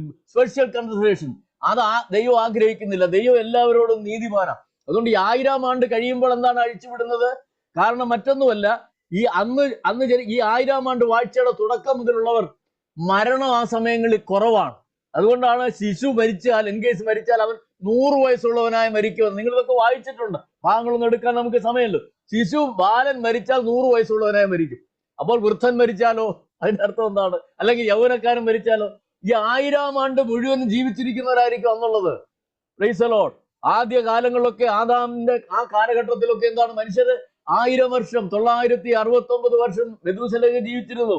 എന്നാൽ ഈ 1000 വർഷത്തിന്റെ അവസാനം വരെ ഈ അന്നുള്ള സകല മനുഷ്യരും ജീവിച്ചിരിക്കും. ഇടയ്ക്കൊക്കെ വല്ലവരും മരിച്ചു പോകും. മരണമൊക്കെ ആ സമയത്തുണ്ട്. എന്നാൽ കർത്താവിന്റെ വാഴ്ച യെരൂശലേമിൽ നടക്കുകയാണ്. ദൈവമക്കൾ എന്താണ് ഭരണം നടത്തുകയാണ്. അന്ന് ലോകത്തിന്റെ ഗവൺമെന്റ് ഇല്ല. അന്ന് ഡെമോക്രസി അല്ല. അവിടെ നടക്കുന്നത് എന്താണ്? തിയോക്രസിയാണ്. രാജഭരണമല്ല, ഡെമോക്രസി അല്ല, ഒന്നുമല്ല. തിയോക്രസിയാണ്. ദൈവം ഭരിക്കുന്നതായ 1000 ആണ്ട്. അത് ഏറ്റവും മനോഹരമാണ്. സ്വർഗത്തിന്റെ ഒരു പ്രതിബിംബമാണ്. എന്നാൽ ഇത് ഭൂമിയിൽ നടക്കുന്ന സംഭവമായതുകൊണ്ട് ഹല്ലേലൂയ അവിടെ എന്താണ് ഇങ്ങനെയുള്ള കാര്യങ്ങൾ ഉണ്ട്. ഒന്ന് ഹല്ലേലൂയ പിശാചിനെ ലാസ്റ്റ് ഒന്ന് അഴിച്ചുവിടുമ്പോൾ എന്താ സംഭവിക്കുന്നത്? നമുക്ക് അതും ഇതിനകത്ത് രേഖപ്പെടുത്തിയിട്ടുണ്ടാകട്ടെ. ഞാൻ ന്യായാസനങ്ങളെ കണ്ടു, അവയിൽ ഇരിക്കുന്നവർക്ക് ന്യായവിധിയുടെ അധികാരം കൊടുത്തു. അപ്പോൾ ആരാണ് അവിടെ ഇരിക്കുന്നവർ? നമ്മളാ. ബേബിക്കുട്ടി ബ്രദറിന് ഒരു ന്യായാസനം കാണും, ജോസഫ് തോമസ് ബ്രദറിന് കാണും. ഹല്ലേലൂയ. ഇതിൽ സംബന്ധിക്കുന്ന ഓരോരുത്തരും പടം കണ്ടോണ്ടേ എനിക്ക് പറയാനൊക്കത്തുള്ളൂ. ബാക്കിയുള്ളവരെ എനിക്ക് കാണാത്തോണ്ട് ആരുടെയും പേര് പറയുന്നില്ല. അപ്പോൾ എല്ലാവർക്കും ദൈവമക്കൾക്കെല്ലാം ബാബു സാമുവൽ ബ്രദറിന് ഒരു ന്യായാസനം ഉണ്ടായിരിക്കും. ദൈവമക്കളെല്ലാം എന്താണ് ന്യായാസനത്തിൽ ഇരുന്നുകൊണ്ട് ലക്ഷോപലക്ഷം ജനങ്ങളെ, ഭൂമിയിലുള്ളവരെ ന്യായം വിധിക്കും. കർത്താവിന്റെ നീതിയോടുകൂടെ നമ്മൾ ന്യായം വിധിക്കും. നാം രൂപാന്തരപ്പെട്ട ശരീരത്തിലായിരിക്കും. ഹല്ലേലൂയ. Price the Lord. ഞാൻ ന്യായാസനങ്ങളെ കണ്ടു, അവയിൽ ഇരിക്കുന്നവർക്ക് ന്യായവിധിയുടെ അധികാരം കൊടുത്തു. യേശുവിന്റെ സാക്ഷ്യവും ദൈവവചനവും നിമിത്തം തല ഛേദിക്കപ്പെട്ടവരും മൃഗത്തെയോ അതിന്റെ പ്രതിമയോ നമസ്കരിക്കാതിരുന്നവരും നെറ്റിയിലും കൈമേലും അതിന്റെ മുദ്ര കൈക്കൊള്ളാതിരുന്നവരുമാരുടെ ആത്മാക്കളെയും ഞാൻ കണ്ടു. അവർ ജീവിച്ച 1000 ആണ്ട് ക്രിസ്തുവിനോടുകൂടെ വാഴും. അപ്പോൾ ഈ 1000 ആണ്ട് ക്രിസ്തുവിനോടുകൂടെ വാഴുന്നവർ, ന്യായാസനങ്ങളിലൊക്കെ ഇരുന്ന് വാഴുന്നവരെ പറ്റി പറയുന്ന പല കൂട്ടരുണ്ട്. ഒന്നാമത്തെ കൂട്ടർ എന്താണ്? യേശുവിന്റെ സാക്ഷ്യവും ദൈവവചന നിമിത്തം തല ഛേദിക്കപ്പെട്ടവർ. ഹല്ലേലൂയ. അവർ ഉയർത്തെഴുന്നേൽക്കുന്ന ഇവിടെ പറയുന്നത് അന്ത്യക്രിസ്തുവിന്റെ വാഴ്ചയുടെ സമയത്ത് യേശുവിന് വേണ്ടി ജീവിച്ചു. പിശാചിന്റെ അല്ലെങ്കിൽ അന്ത്യക്രിസ്തുവിന്റെ മുദ്രയേറ്റില്ല. അവരെ അതുകൊണ്ട് കൊന്നു. മറക്കരുത്, ഈ മഹോദ്രവ കാലം എന്ന് പറയുന്ന ലോക ചരിത്രത്തിൽ ഇന്നുവരെ നമുക്ക് ചിന്തിപ്പാൻ പോലും കഴിയാത്ത ഒരു ഉപദ്രവ കാലം. മറക്കല്ലേ? ആ സമയത്ത് ഇന്ന് ജീവിച്ചിരിക്കുന്ന ഒരു ദൈവമക്കളും അതിലേക്ക് പ്രവേശിപ്പാൻ ആഗ്രഹിക്കരുത്. അതിനു മുൻപായിട്ട് നാം രൂപാന്തരപ്പെടണം. കാരണം ഇന്ന് യേശുവിനെ അറിഞ്ഞ ശേഷം ഇവിടെ വെച്ച് ഇപ്പോഴാകുന്ന സുപ്രസാദകാലം, ഇപ്പോഴാകുന്ന രക്ഷാ ദിവസം, അത് ഇന്നാണ്. ഓരോ ദിവസവും ഇന്നാണ്. മറക്കരുത്. കാരണം പരിശുദ്ധാത്മാവ് സഭയെ എടുത്ത മധ്യാകാശത്തിൽ കൊണ്ടുപോയ ശേഷമാണ് ഈ മഹോദ്രവകാലം. അതിഭയങ്കരമായ സംഭവമാണ്. ആരെങ്കിലും കർത്താവിലേക്ക് വരുന്നവരെ എല്ലാം എന്ത് ചെയ്യും? ഈ അന്ത്യക്രിസ്തു കൊന്നുകൊണ്ടിരിക്കും. അതുകൊണ്ട് അങ്ങനെ കൊല്ലപ്പെട്ടവരും എന്ത് ചെയ്യുന്നു? പിന്നെ എന്താണ്? മൃഗത്തെയോ അതിന്റെ പ്രതിമയോ നമസ്കരിക്കാതിരുന്നവരും. അപ്പോൾ ചിലരൊക്കെ രക്ഷപ്പെടും ഈ അന്ത്യക്രിസ്തുവിന്റെ കണ്ണിൽപ്പെടാതെ. എന്നാൽ അവര് മൃഗത്തെയോ പ്രതിമയോ നമസ്കരിക്കാതിരുന്നവരാണ്. മൂന്നാമതായി നെറ്റിയിലും കൈമേലും അതിന്റെ മുദ്ര കൈക്കൊള്ളാതിരുന്നവരുമായവരുടെ ആത്മാക്കളെയും കണ്ടു. Price the Lord. അതിന്റെ അർത്ഥം എന്താണ്? അവരെല്ലാം ഹല്ലേലൂയ ആ സമയത്ത് ഈ കൊല്ലപ്പെടുകയും ആ ആത്മാക്കള് എന്താണ് രൂപാന്തരം പ്രാപിച്ച് കർത്താവിനോട് കൂടെ ആയിരിക്കും. ഈ 1000 ആണ്ട് വാഴ്ചയിൽ ഇവരെല്ലാം ഉണ്ടായിരിക്കും. കൊല്ലപ്പെട്ടവര്, ഈ 7 വർഷ പീഡനകാലത്ത് പിടിച്ചു നിന്നവർ, അവരെല്ലാം ഈ 1000 ആണ്ട് വാഴ്ചയിലേക്ക് പ്രവേശിക്കും രൂപാന്തരപ്പെട്ട്. അപ്പോൾ ഈ രൂപാന്തരം എന്ന് പറയുന്നത് മരിച്ചവരിൽ ആദ്യജാതനായി ക്രിസ്തു ഉയർത്തെഴുന്നേറ്റു. അതിനുശേഷം രൂപാന്തരം എന്ന് പറയുന്ന ഒരു എന്താണ്? ഉൾപ്രാവണം എന്ന് പറയുന്നത് ഒരു കണ്ടിന്യൂസ് പ്രോസസ് എന്ന് പറയാം.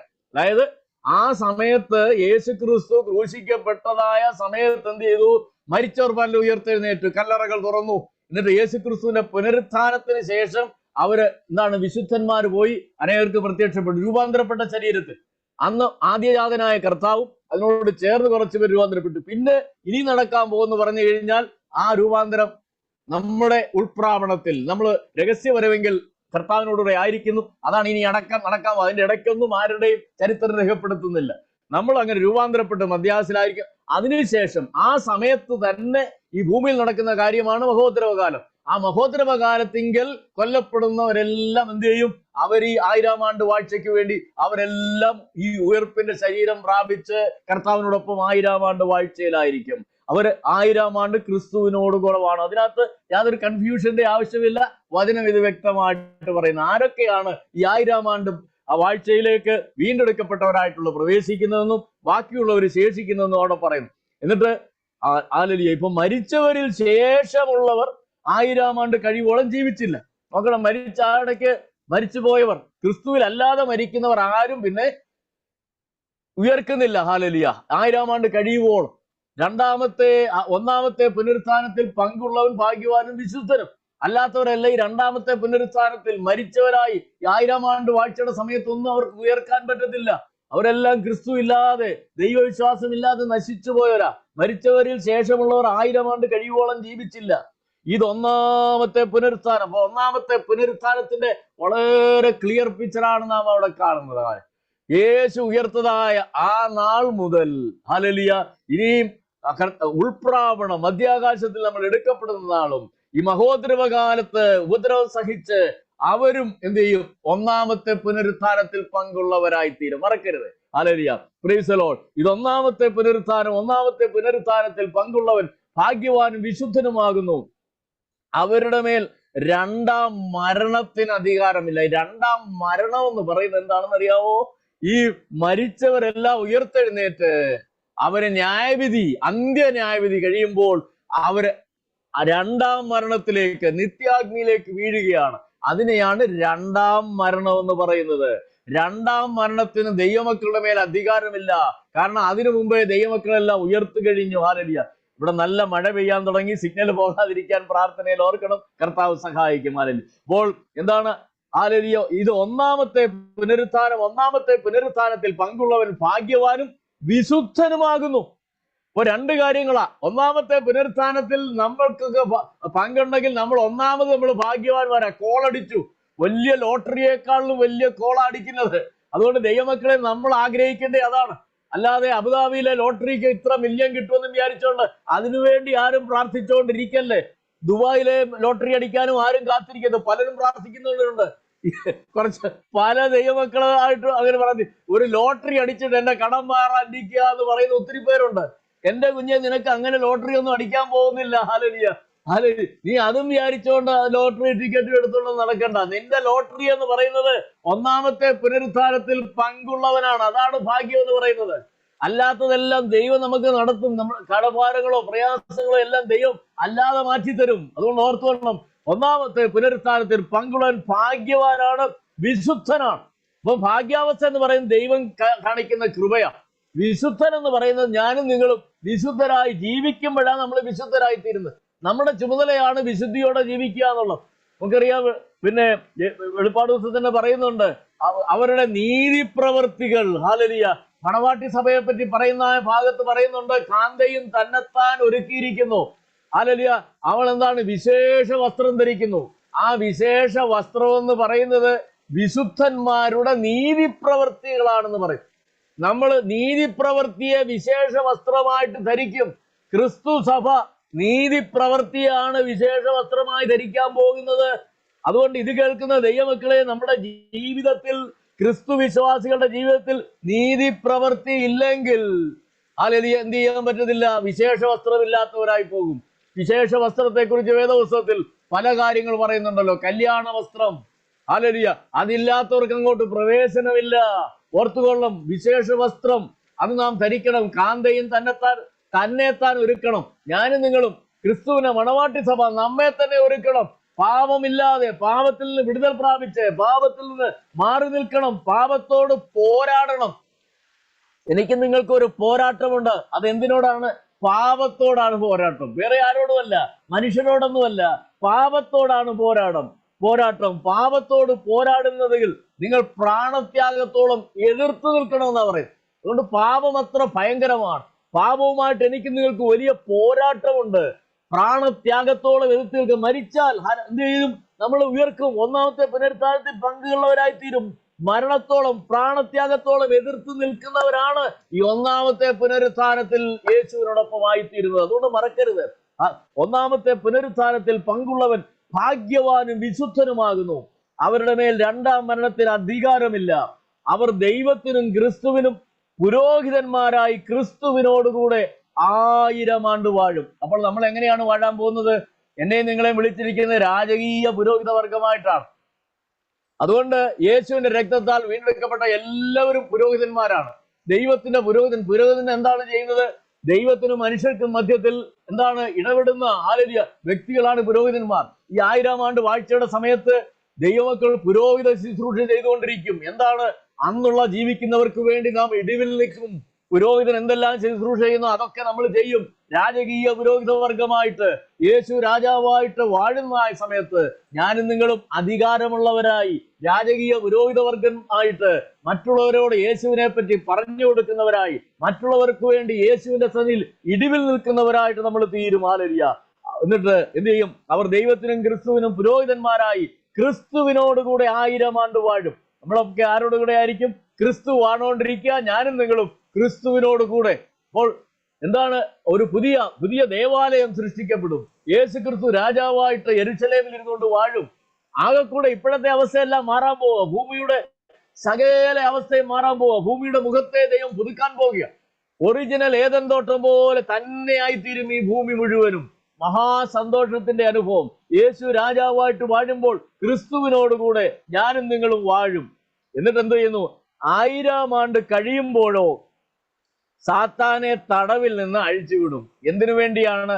ഈ 1000 ആണ്ടിൽ എല്ലാ സന്തോഷവും അനുഭവിച്ച മനുഷ്യരുണ്ടല്ലോ, അവർക്കൊരു ടെസ്റ്റ് കൊടുക്കുക. കാരണം ഇന്ന് ജീവിക്കുന്ന നമ്മളെല്ലാവരും ഈ സാത്താന്റെ പരീക്ഷണങ്ങളെ ജയിച്ചാണ് നിത്യയിൽ എത്തിച്ചേരുന്നത്. അതുകൊണ്ട് ഈ 1000 ആണ്ട് സുഖമായി കർത്താവ് വാണുകൊണ്ടിരുന്ന സ്ഥാനത്ത് ജീവിച്ചവരായ ആ ലക്ഷോപലക്ഷം കോടാനുകോടി ജനങ്ങൾ, അവർക്കൊരു പരീക്ഷണത്തിന് വേണ്ടിയാണ് പിശാചിനെ തുറന്നുവിടുന്നത്.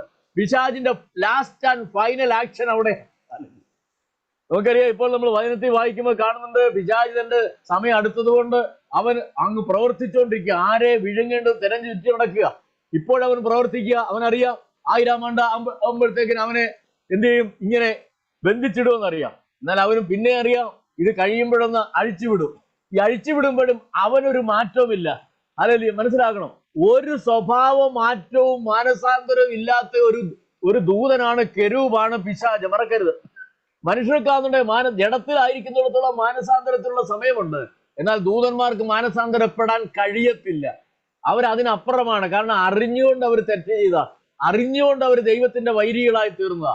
അതുകൊണ്ട് അങ്ങനെയുള്ള പിശാചിനെ വീണ്ടും ഒന്ന് അഴിച്ചുവിടുമ്പോൾ എന്ത് ചെയ്യുന്നു? അവൻ ഭൂമിയുടെ 4 ദിക്കിലുമുള്ള ജാതികളായി സംഖ്യയിൽ കടൽപ്പുറത്തെ മണൽ പോലെ. അപ്പോൾ 1000 ആണ്ട് വാഴ്ചയാകുമ്പോൾ ഭൂമി നിറച്ച് മനുഷ്യരായി. മറക്കരുത്, ഈ കുടുംബാസൂത്രണമൊക്കെ മനുഷ്യനുണ്ടാക്കുന്ന, മനുഷ്യന്റെ തലമുറയെ എണ്ണം കുറയ്ക്കാനൊക്കെ, അതൊക്കെ പിശാചിന്റെ തന്ത്രമാണ്. ദൈവത്തിന്റെ ഉദ്ദേശം എന്ന് പറഞ്ഞാൽ മനുഷ്യൻ അങ്ങ് വർദ്ധിച്ചു പെരുകാനാ, ഭൂമിയിൽ നിറയാൻ വേണ്ടി. അപ്പോൾ ഈ 1000 ആണ്ട് വാഴ്ചയുടെ സമയത്ത് മനുഷ്യരെ കൊണ്ട് ഭൂമി അങ്ങ് നിറയും. ഹല്ലേലൂയ. 4 ദിക്കുള്ള ജാതിയിൽ സംഖ്യയിൽ കടൽപ്പുറത്തെ മണൽ പോലെയുള്ള.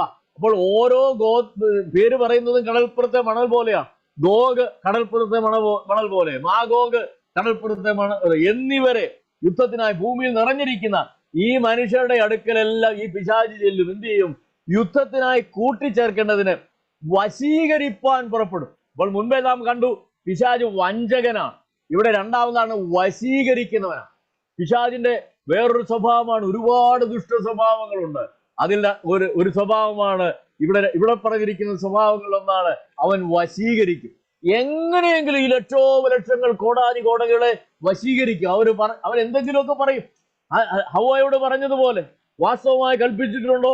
ദൈവം എന്താണ്, നീ ജ്ഞാനം പ്രാപിക്കാൻ ആഗ്രഹിക്കാത്തത് കൊണ്ടാണ് ഇങ്ങനെയൊക്കെ ചെയ്തിരിക്കുന്നത് എന്ന് പറഞ്ഞ് വശീകരിക്കുക. അതായത് 1000 ആണ്ട് വാഴ്ചയിൽ വാഴുന്ന കർത്താവിന്റെ പക്കൽ തെറ്റുണ്ട് എന്ന് പിശാച് ചൂണ്ടിക്കാണിക്കാൻ ശ്രമിക്കും. അവനവിടെ നിന്ന് രാജാനുസരണത്തിൽ വാഴുകയല്ലോ, നിങ്ങൾക്ക് എന്തോ കിട്ടി, നിങ്ങൾക്ക് അവനെ പോലെ ആകാൻ പറ്റുന്നുണ്ടോ എന്നൊക്കെ അവരുടെ മനസ്സിൽ എല്ലാ വശീകരണ ചിന്തകളും കൊണ്ടുവരും. അവരെല്ലാം എന്ത് ചെയ്യും? വശീകരിപ്പാൻ പുറപ്പെടും. അവർ ഭൂമിയിൽ പരക്കെ ചെന്നിട്ട്, അപ്പോൾ ഈ വശീകരിക്കപ്പെട്ടവരെല്ലാം ഭൂമിയിൽ പരക്കെ, ഭൂമിയിലുള്ള എല്ലാ സ്ഥലങ്ങളിലും പരക്കെ ചെന്ന് വിശുദ്ധന്മാർ പാർക്കുന്ന പാളയമുണ്ട്. ഞാൻ നിങ്ങളും പാർക്കുന്ന സ്ഥലം, നമ്മളൊക്കെ വാഴുന്നതായ സ്ഥലം, ക്രിസ്തുവിനോട് കൂടെ ആയിരിക്കുന്നതായ യെരൂശലേം, ആ വിശുദ്ധ സ്ഥലം, അവിടേക്ക് ഇവരെല്ലാവരും ഭൂമിയുടെ എല്ലായിടങ്ങളിലും ചെല്ലും. Hallelujah, hallelujah. അവർ ഭൂമിയിൽ പരക്കെ ചെന്ന് വിശുദ്ധന്മാരുടെ പാളയത്തെയും പ്രിയ നഗരത്തെയും വാഴും. യേശു വാഴുന്ന സ്ഥലത്തിന്റെ പേരാണ് പ്രിയ നഗരം. എല്ലാവർക്കും പ്രിയ നഗരം. അവിടെ പോയി എല്ലാവരും ഈ ജാതികളൊക്കെ യേശുവിനെ കണ്ട് മഹത്വപ്പെടുത്തിയിട്ട് മടങ്ങി വരും. ഹല്ലേലൂയ. ഓരോ ആണ്ടിലും അവർ ചെല്ലണം, അവർക്ക് ഇഷ്ടമുള്ളപ്പോഴൊക്കെ ചെല്ലണം. അങ്ങനെയുള്ളതായ ഒരു രാജാവായിട്ട് വാഴുന്ന ഒരു അനുഭവമാണ്. ആ സ്ഥാനത്ത് പിശാചിനെ ഇറക്കി വിട്ടപ്പോൾ അവരെന്ത് ചെയ്യുന്നു? അനേക ജാതികളായിട്ട് ലക്ഷങ്ങളെ ഈ വിശുദ്ധ നഗരത്തിനെതിരായിട്ട് കൊണ്ടുവരും. ഹല്ലേലൂയ. പ്രിയ നഗരത്തെയും വളയും. എന്നാൽ അവിടെ നടക്കാൻ പോകുന്നത് എന്താണ്? ഒരു വലിയ നീണ്ട യുദ്ധമൊന്നുമല്ല. അവിടെ നടക്കുന്നത് എന്താണെന്ന് അവിടെ രേഖപ്പെടുത്തിയിട്ടുണ്ട്. എന്നാൽ ആകാശത്ത് നിന്ന് തീ ഇറങ്ങി അവരെ ദഹിപ്പിച്ചു കളയും. മിനിറ്റുകൾ കൊണ്ട് സംഭവം നടക്കുകയാണ്. പിശാച് ഇവരെ എല്ലാം ഇളക്കിക്കൊണ്ട് ഈ വിശുദ്ധ നഗരത്തിലെ യേശുവിനെതിരായിട്ട്, ദൈവമക്കൾക്കെതിരായിട്ട് വരുമ്പോൾ നിമിഷം കൊണ്ടെന്ന പോലെ ആകാശത്ത് തീ ഇറങ്ങി അവരെ ദഹിപ്പിച്ചു കളയും. അതിനുശേഷമാണ് എന്താണ്? ഈ വെള്ളസിംഹാസനത്തിലെ ന്യായവിധി. മറക്കരുത്. അപ്പോൾ അന്ന് നശിപ്പിക്കപ്പെട്ടവരെല്ലാം നിത്യനാശത്തിലേക്ക് പോകും. 1000 ആണ്ട് വാഴ്ചയുടെ അവസാനം പിശാചുവിനാൽ വശീകരിക്കപ്പെട്ട് വിശുദ്ധ നഗരത്തിനെതിരായി ചെന്നവരെ എല്ലാം നശിപ്പിക്കപ്പെടും. അവരും ഈ അന്ത്യന്യായവിധിയുടെ സമയത്ത് ഉയർപ്പിക്കപ്പെടും. അതുകൊണ്ടാണ് മരിച്ചവർ ആബാലവൃതം എന്ന് പറയുന്നത്. 1000 ആണ്ട് വാഴ്ചയുടെ അവസാന നാളുകളിൽ പിശാചിനാൽ വഞ്ചിക്കപ്പെട്ട് അന്നും ജഡത്തിലായിരിക്കുന്നതായ മനുഷ്യര് അവരും ഈ വെള്ളസിംഹാസനത്തിന് മുമ്പായി ഉയർത്തെഴുന്നേൽക്കും. ആരെങ്കിലും പ്രൈസ് ദി ലോർഡ്. അവർ എന്ത് ചെയ്യും? ഇറങ്ങി അവരെ ദഹിപ്പിച്ചു കളയും. എന്നിട്ട് അതിനുശേഷം നടക്കുന്നത്, അവരെ വഞ്ചിച്ച പിശാചിനെ മൃഗവും കള്ളപ്രവാചകനും കിടക്കുന്ന ഗന്ധക തീപ്പൊയ്കയിലേക്ക് തള്ളിയിടും. മൃഗവും കള്ളപ്രവാചകനും ആദ്യം വീണ വ്യക്തികളാണ്. ജീവനോടെ നിത്യാഗ്നിയിലേക്ക്, ലേക്ക് ഓഫ് ഫയറിലേക്ക് വീണവർ ആരാന്ന് ചോദിച്ചു കഴിഞ്ഞാൽ മൃഗവും കള്ളപ്രവാചകനുമാണ്. ഈ മഹോദ്രവകാലത്തിന്റെ അവസാനമാകുമ്പോഴത്തേക്കാണ് അവരെ അങ്ങോട്ട് ഇടുന്നത്. ഹല്ലേലൂയ. അപ്പോൾ അവര് കിടക്കുന്നിടത്തേക്ക് ഈ 1000 ആണ്ടത്തിന്റെ ലാസ്റ്റിലെ പിശാചിന് കിട്ടിയതായ ആ അവസരവും അവൻ ഉപയോഗിച്ച് അനേകരെ തെറ്റിച്ച് കളഞ്ഞ ശേഷം അവനെ പിടിച്ച് എങ്ങോട്ടിടും? ഈ മൃഗവും കള്ളപ്രവാചനും കിടക്കുന്ന ഗന്ധക തീപ്പൊയ്കയിലേക്ക് തള്ളിയിടും. അവർ എന്നേക്ക് രാപ്പകൽ ദണ്ഡനം സഹിക്കേണ്ടി വരും. അപ്പോൾ അവരൊക്കെ അത്രയും പേര് നിത്യാഗ്നിയിലായി. അതിനുശേഷമാണ് കാണുന്നത് 11-ാം വാക്യത്തിൽ, ഞാൻ വലിയൊരു വെള്ളസിംഹാസനം.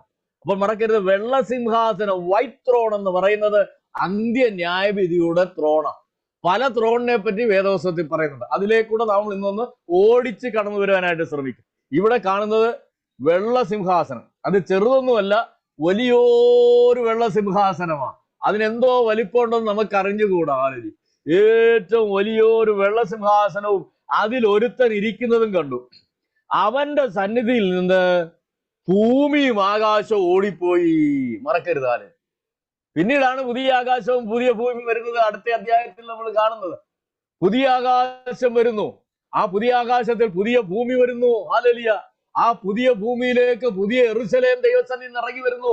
അതൊക്കെ ഈ 1000 ആണ്ട് വാഴ്ചയുടെ ശേഷം നടക്കുന്നതാണ്. അപ്പൊ അന്ത്യന്യായവിധി, വെള്ളസിംഹാസനത്തിൽ കർത്താവ് അന്ത്യന്യായവിധിക്ക് ഇരിക്കുന്നതായ ആ സമയത്ത് ഭൂമിയും ആകാശവും ഒഴിഞ്ഞുപോയി. ഹല്ലേലൂയ. ഓടിപ്പോയി. അവയെ പിന്നെ കണ്ടില്ല. ഈ ഭൂമിയെയും ഈ ആകാശത്തെയും പിന്നെ കാണത്തില്ല. എന്നാൽ അത് ഓടിപ്പോകുന്നതിന് മുമ്പ് എന്ത് ചെയ്യുന്നു? കടലിലുള്ളവരെ എല്ലാം വിട്ടുകൊടുക്കുന്ന നമുക്ക് കാണാം. അവയെ പിന്നെ കണ്ടില്ല. മരിച്ചവർ ആബാലവൃതം സിംഹാസനത്തിന് മുൻപിൽ നിൽക്കുന്നത് കണ്ടു. പുസ്തകങ്ങൾ തുറന്നു. ജീവന്റെ പുസ്തകം എന്ന മറ്റൊരു പുസ്തകം തുറന്നു. പുസ്തകങ്ങൾ എഴുതിയിരിക്കുന്നതിന് ഒത്തവണ്ണം മരിച്ചവർക്ക് അവരുടെ പ്രവൃത്തികൾക്ക് അടുത്ത ന്യായവിധി ഉണ്ടായി. സമുദ്രം തന്നിലുള്ള മരിച്ചവരെ ഏൽപ്പിച്ചു കൊടുത്തു. ഈ ഭൂമി ഓടിപ്പോകുന്നതിന് മുമ്പായിട്ട് സമുദ്രം തന്നിൽ മരിച്ചവരെ എല്ലാം ഏൽപ്പിച്ചു കൊടുത്തു. പിന്നെ എന്താണ്? മരണവും പാതാളവും. അപ്പോൾ ഈ തീപ്പൊയ്കയിൽ ഇടുന്നതിന് മുമ്പ് പാതാളത്തിലേക്കാണ് മനുഷ്യൻ പോയിക്കൊണ്ടിരിക്കുന്നത്. ഇപ്പോഴും ക്രിസ്തുവിലല്ലാതെ മരിച്ചവരൊക്കെ പോയി കിടക്കുന്ന സ്ഥലം എവിടാന്ന് ചോദിച്ചു കഴിഞ്ഞാൽ സ്വർഗമല്ല. ദൈവമില്ലാത്തവരായിട്ട് മരിച്ചവരെല്ലാം പാതാളത്തിലാ പോകുന്നത്. ക്രിസ്തുവിൽ മരിച്ചവർ ദൈവ സാന്നിധ്യത്തിലേക്ക് പോകുന്നു. അബ്രഹാമിനെ പറ്റിയുമെല്ലാം ദൈവത്തിൽ പറഞ്ഞ എന്നേക്കും ജീവിച്ചിരിക്കുന്നവരാ. എന്നാൽ അല്ലാതെ മരിച്ചവരെല്ലാം പാതാളത്തിൽ കിടക്കുക. എന്നാൽ ഈ അന്ത്യന്യായവിധിയുടെ സമയത്ത് ഈ പാതാളത്തെ മൊത്തം എടുത്ത് എങ്ങോട്ടിടും? ആ നിത്യാഗ്നിയിലേക്ക് ഇടും. Hallelujah. Price the Lord, hallelujah. മരണത്തെയും മരണത്തെ ഒരു വ്യക്തി എന്ന പോലെ അവിടെ പറയുന്നത്, മരണത്തെയും പാതാളത്തെയും എന്ത് ചെയ്യുന്നു? ആ തീപ്പൊയ്കയിൽ തള്ളിയിടും. മരണവും പാതാളവും തങ്ങളിലുള്ള മരിച്ചവരെ ഏൽപ്പിച്ചു കൊടുത്തു. ഓരോരുത്തരും അവരവന്റെ പ്രവൃത്തികൾ കടുത്ത വിധി ഉണ്ടായി. മരണത്തെയും പാതാളത്തെയും തീപ്പൊയ്കയിൽ തള്ളിയിട്ടു. ഈ തീപ്പൊയ്ക രണ്ടാമത്തെ മരണം. എന്നിട്ടൊരു കാര്യം പറഞ്ഞ് അവിടെ അവസാനിപ്പിക്കുകയാണ്. ജീവപുസ്തകത്തിൽ പേരെഴുതി കാണാത്ത ഏവനെയും തീപ്പൊയ്കയിൽ തള്ളിയിടും.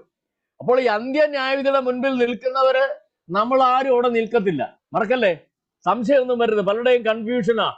അന്ത്യന്യായവിധിയിൽ അതിനു മുമ്പ് തന്നെ നമ്മൾ ഈ മഹോദരവ കാലത്തിന് മുമ്പ് തന്നെ നമ്മൾ ക്രിസ്തുവിനോടുകൂടെ ആയിത്തീർന്നു, മണവാട്ടിയായി തീർന്നു, ക്രിസ്തുവിന്റെ സ്വന്തമായി തീർന്നു. 7 വർഷത്തെ മഹോദരവ കാലത്തിലും കർത്താവിനെ സ്വീകരിച്ചവരൊക്കെ ദൈവസന്നിധിയിൽ യുവാന്തരപ്പെട്ടവരായി കർത്താവിനോടുകൂടെ ആയിത്തീർന്നു. 1000 ആണ്ട് വാഴ്ചയുടെ സമയത്ത് നാം എല്ലാവരും ഉണ്ടായിരിക്കും. ഹല്ലേലൂയ. ഈ അന്ത്യന്യായവിധി എന്ന് പറയുന്നത് എവിടെയാണ്? ഈ 1000 ആണ്ട് വാഴ്ചയുടെ അവസാനം നടക്കുന്നതാണ്. ആ അന്ത്യന്യായവിധിയിൽ നേരത്തെ ക്രിസ്തുവിൽ അല്ലാതെ മരിച്ചവർ, അതുപോലെ ഒന്നാമത്തെ പുനരുത്ഥാനത്തിന്റെ പങ്കാളികളായി തീരാത്ത സകല മനുഷ്യരെ ഉയർക്കും. ഹല്ലേലൂയ. അവരാണ് അന്ത്യന്യായവിധിയുടെ മുമ്പിൽ നിൽക്കുന്നത്. 1000 ആണ്ട് വാഴ്ചയുടെ സമയത്തുള്ളവരും ഈ അന്ത്യന്യായവിധിയുടെ മുമ്പിൽ നിൽക്കും. ഹല്ലേലൂയ. എന്നിട്ട് ഓരോരുത്തരും അവനവന്റെ പ്രവൃത്തികൾക്ക് അടുത്ത വിധി ഉണ്ടായി. അപ്പോൾ മനുഷ്യരുടെ പ്രവൃത്തികൾക്കത്തോടാണ് വിധി ഉണ്ടാകുന്നത്. ഇപ്പോഴാണെങ്കിലും അവനവൻ ശരീരത്തിൽ ഇരിക്കുമ്പോൾ ചെയ്യും നല്ലതാകിലും തീയതാകിലും എന്ന് പറയാൻ കാരണം, അതുകൊണ്ട് നമ്മുടെ പ്രവൃത്തിക്ക് അടുത്തതായ വിധി ഉണ്ടാകും. അതുകൊണ്ട് എന്താണ് ഈ മരണത്തിലേക്ക്, നിത്യാഗ്നിയിലേക്ക് പോകാനുള്ളവർക്ക് എന്തിനാ ഒരു ന്യായവിധി?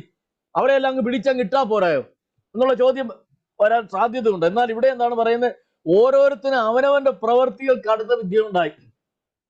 ഈ നിത്യാഗ്നിയിലും എന്തുണ്ട്? പല തീയുടെ അനുഭവമാണ്. പാതാളത്തിൽ കിടക്കുന്നവരും തീക്കകത്ത് കിടക്കുന്നവരുണ്ട്, ഇച്ചിരി സ്വസ്ഥതയുള്ളവരുണ്ട്. അങ്ങനെയൊക്കെയുള്ള പല വിഭാഗങ്ങള് ഈ പാതാളത്തിലുണ്ട്. അതുപോലെ നിത്യാഗ്നിയിലുണ്ട്. അവനവന്റെ പ്രവർത്തിക്കത്തോടെ അധമ പാതാളത്തിൽ. സ്വർഗം എന്ന് പറയുന്നത് എന്താണ്? 1-ാം സ്വർഗം, 2-ാം സ്വർഗം, 3-ാം സ്വർഗം എന്ന് നമുക്ക് കാണുവാൻ കഴിയും. അത്യുന്നത സ്വർഗം, സ്വർഗാദി സ്വർഗങ്ങളിൽ ഒതുങ്ങാത്തവരാ, അതിനും മീതെ ഇരിക്കുന്നവരാ പിതാവായ ദൈവം. അപ്പോൾ അപ്പറഞ്ഞതുപോലെ ഈ നിത്യാഗ്നിയിലും അവനവന്റെ ശരീരത്തിൽ വെച്ച് ചെയ്തതിന് ഒത്തവണ്ണമായിരിക്കും അവരനുഭവിക്കാൻ പോകുന്ന തീയും ഗന്ധവും. അവിടെ അങ്ങ് കിടക്കുകയാണ്. എല്ലാവരും തീ കൊണ്ട് ഉപ്പിടപ്പെടാൻ പോവുകയാണ്.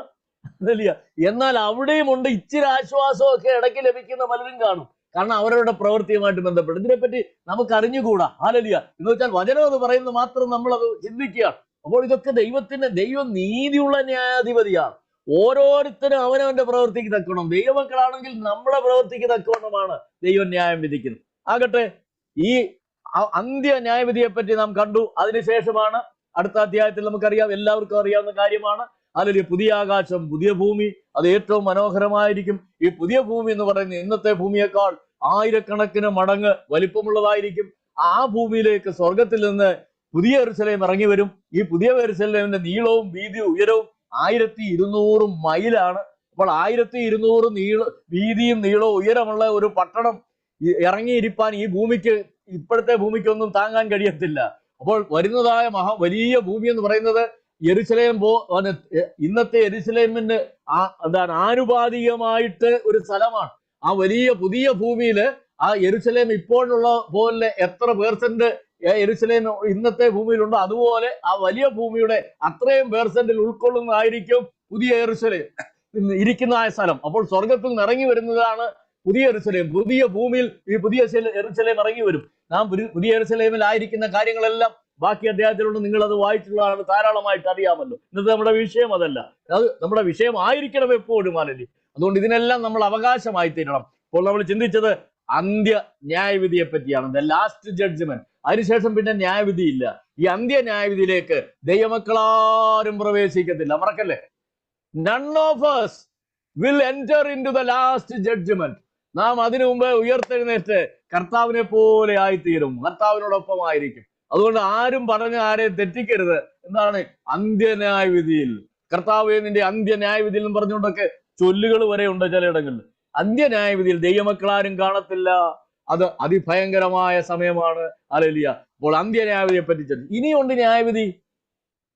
Praise the Lord. Hallelujah, hallelujah. അതായത് മത്തായിയുടെ സുവിശേഷത്തിൽ നമുക്ക് കാണുവാനായിട്ട് കഴിയും ഒരു ന്യായവിധിയെ പറ്റി. ഏതാണ്? മത്തായിയുടെ സുവിശേഷം 25-ാം അധ്യായം 31 മുതൽ ഏതാനും വാക്യങ്ങൾ നിങ്ങൾക്ക് വായിക്കാൻ സമയമുണ്ടോ? സമയം തീരാറായി. ആരെങ്കിലും 1-2 വാക്യങ്ങളെയും വായിക്കാമോ വേഗത്തിൽ? മാത്യു ചാപ്റ്റർ 25 വേഴ്സസ് 31 to 46 ആണ് നമ്മുടെ പ്രതിപാദ്യ വിഷയം. എന്നാൽ അതിന് 1-2 വാക്യങ്ങളെങ്കിലും വായിക്കാമോ? മനുഷ്യപുത്രൻ തന്റെ തേജസ്സോടും സകല വിശുദ്ധ ദൂതന്മാരുമായി വരുമ്പോൾ അവൻ തന്റെ തേജസ്സിന്റെ സിംഹാസനത്തിലിരിക്കും. സകല ജാതികളെയും അവന്റെ മുമ്പിൽ കൂട്ടും. അവൻ അവരെ ഇടയൻ ചെമ്മരിയാടുകളെ കോലാടുകളെയും തമ്മിൽ വേർതിരിക്കുന്നത് പോലെ വേർതിരിച്ച് ചെമ്മരിയാടുകളെ തന്റെ വലത്തും കോലാടുകളെ ഇടത്തും നിർത്തും. Thank you brother. മതി മതി മതി മതി. ഇനി അറിയാമല്ലോ, ബാക്കി ഒത്തിരി വാക്യങ്ങൾ. ഇനിയും 2 കൊരിന്ത്യർ 5-ാം അധ്യായത്തിന്റെ 10-ാം വാക്യം കൂടെ ആരെങ്കിലും വായിച്ചാണ്? ബ്രദർ വായിച്ചാണ്.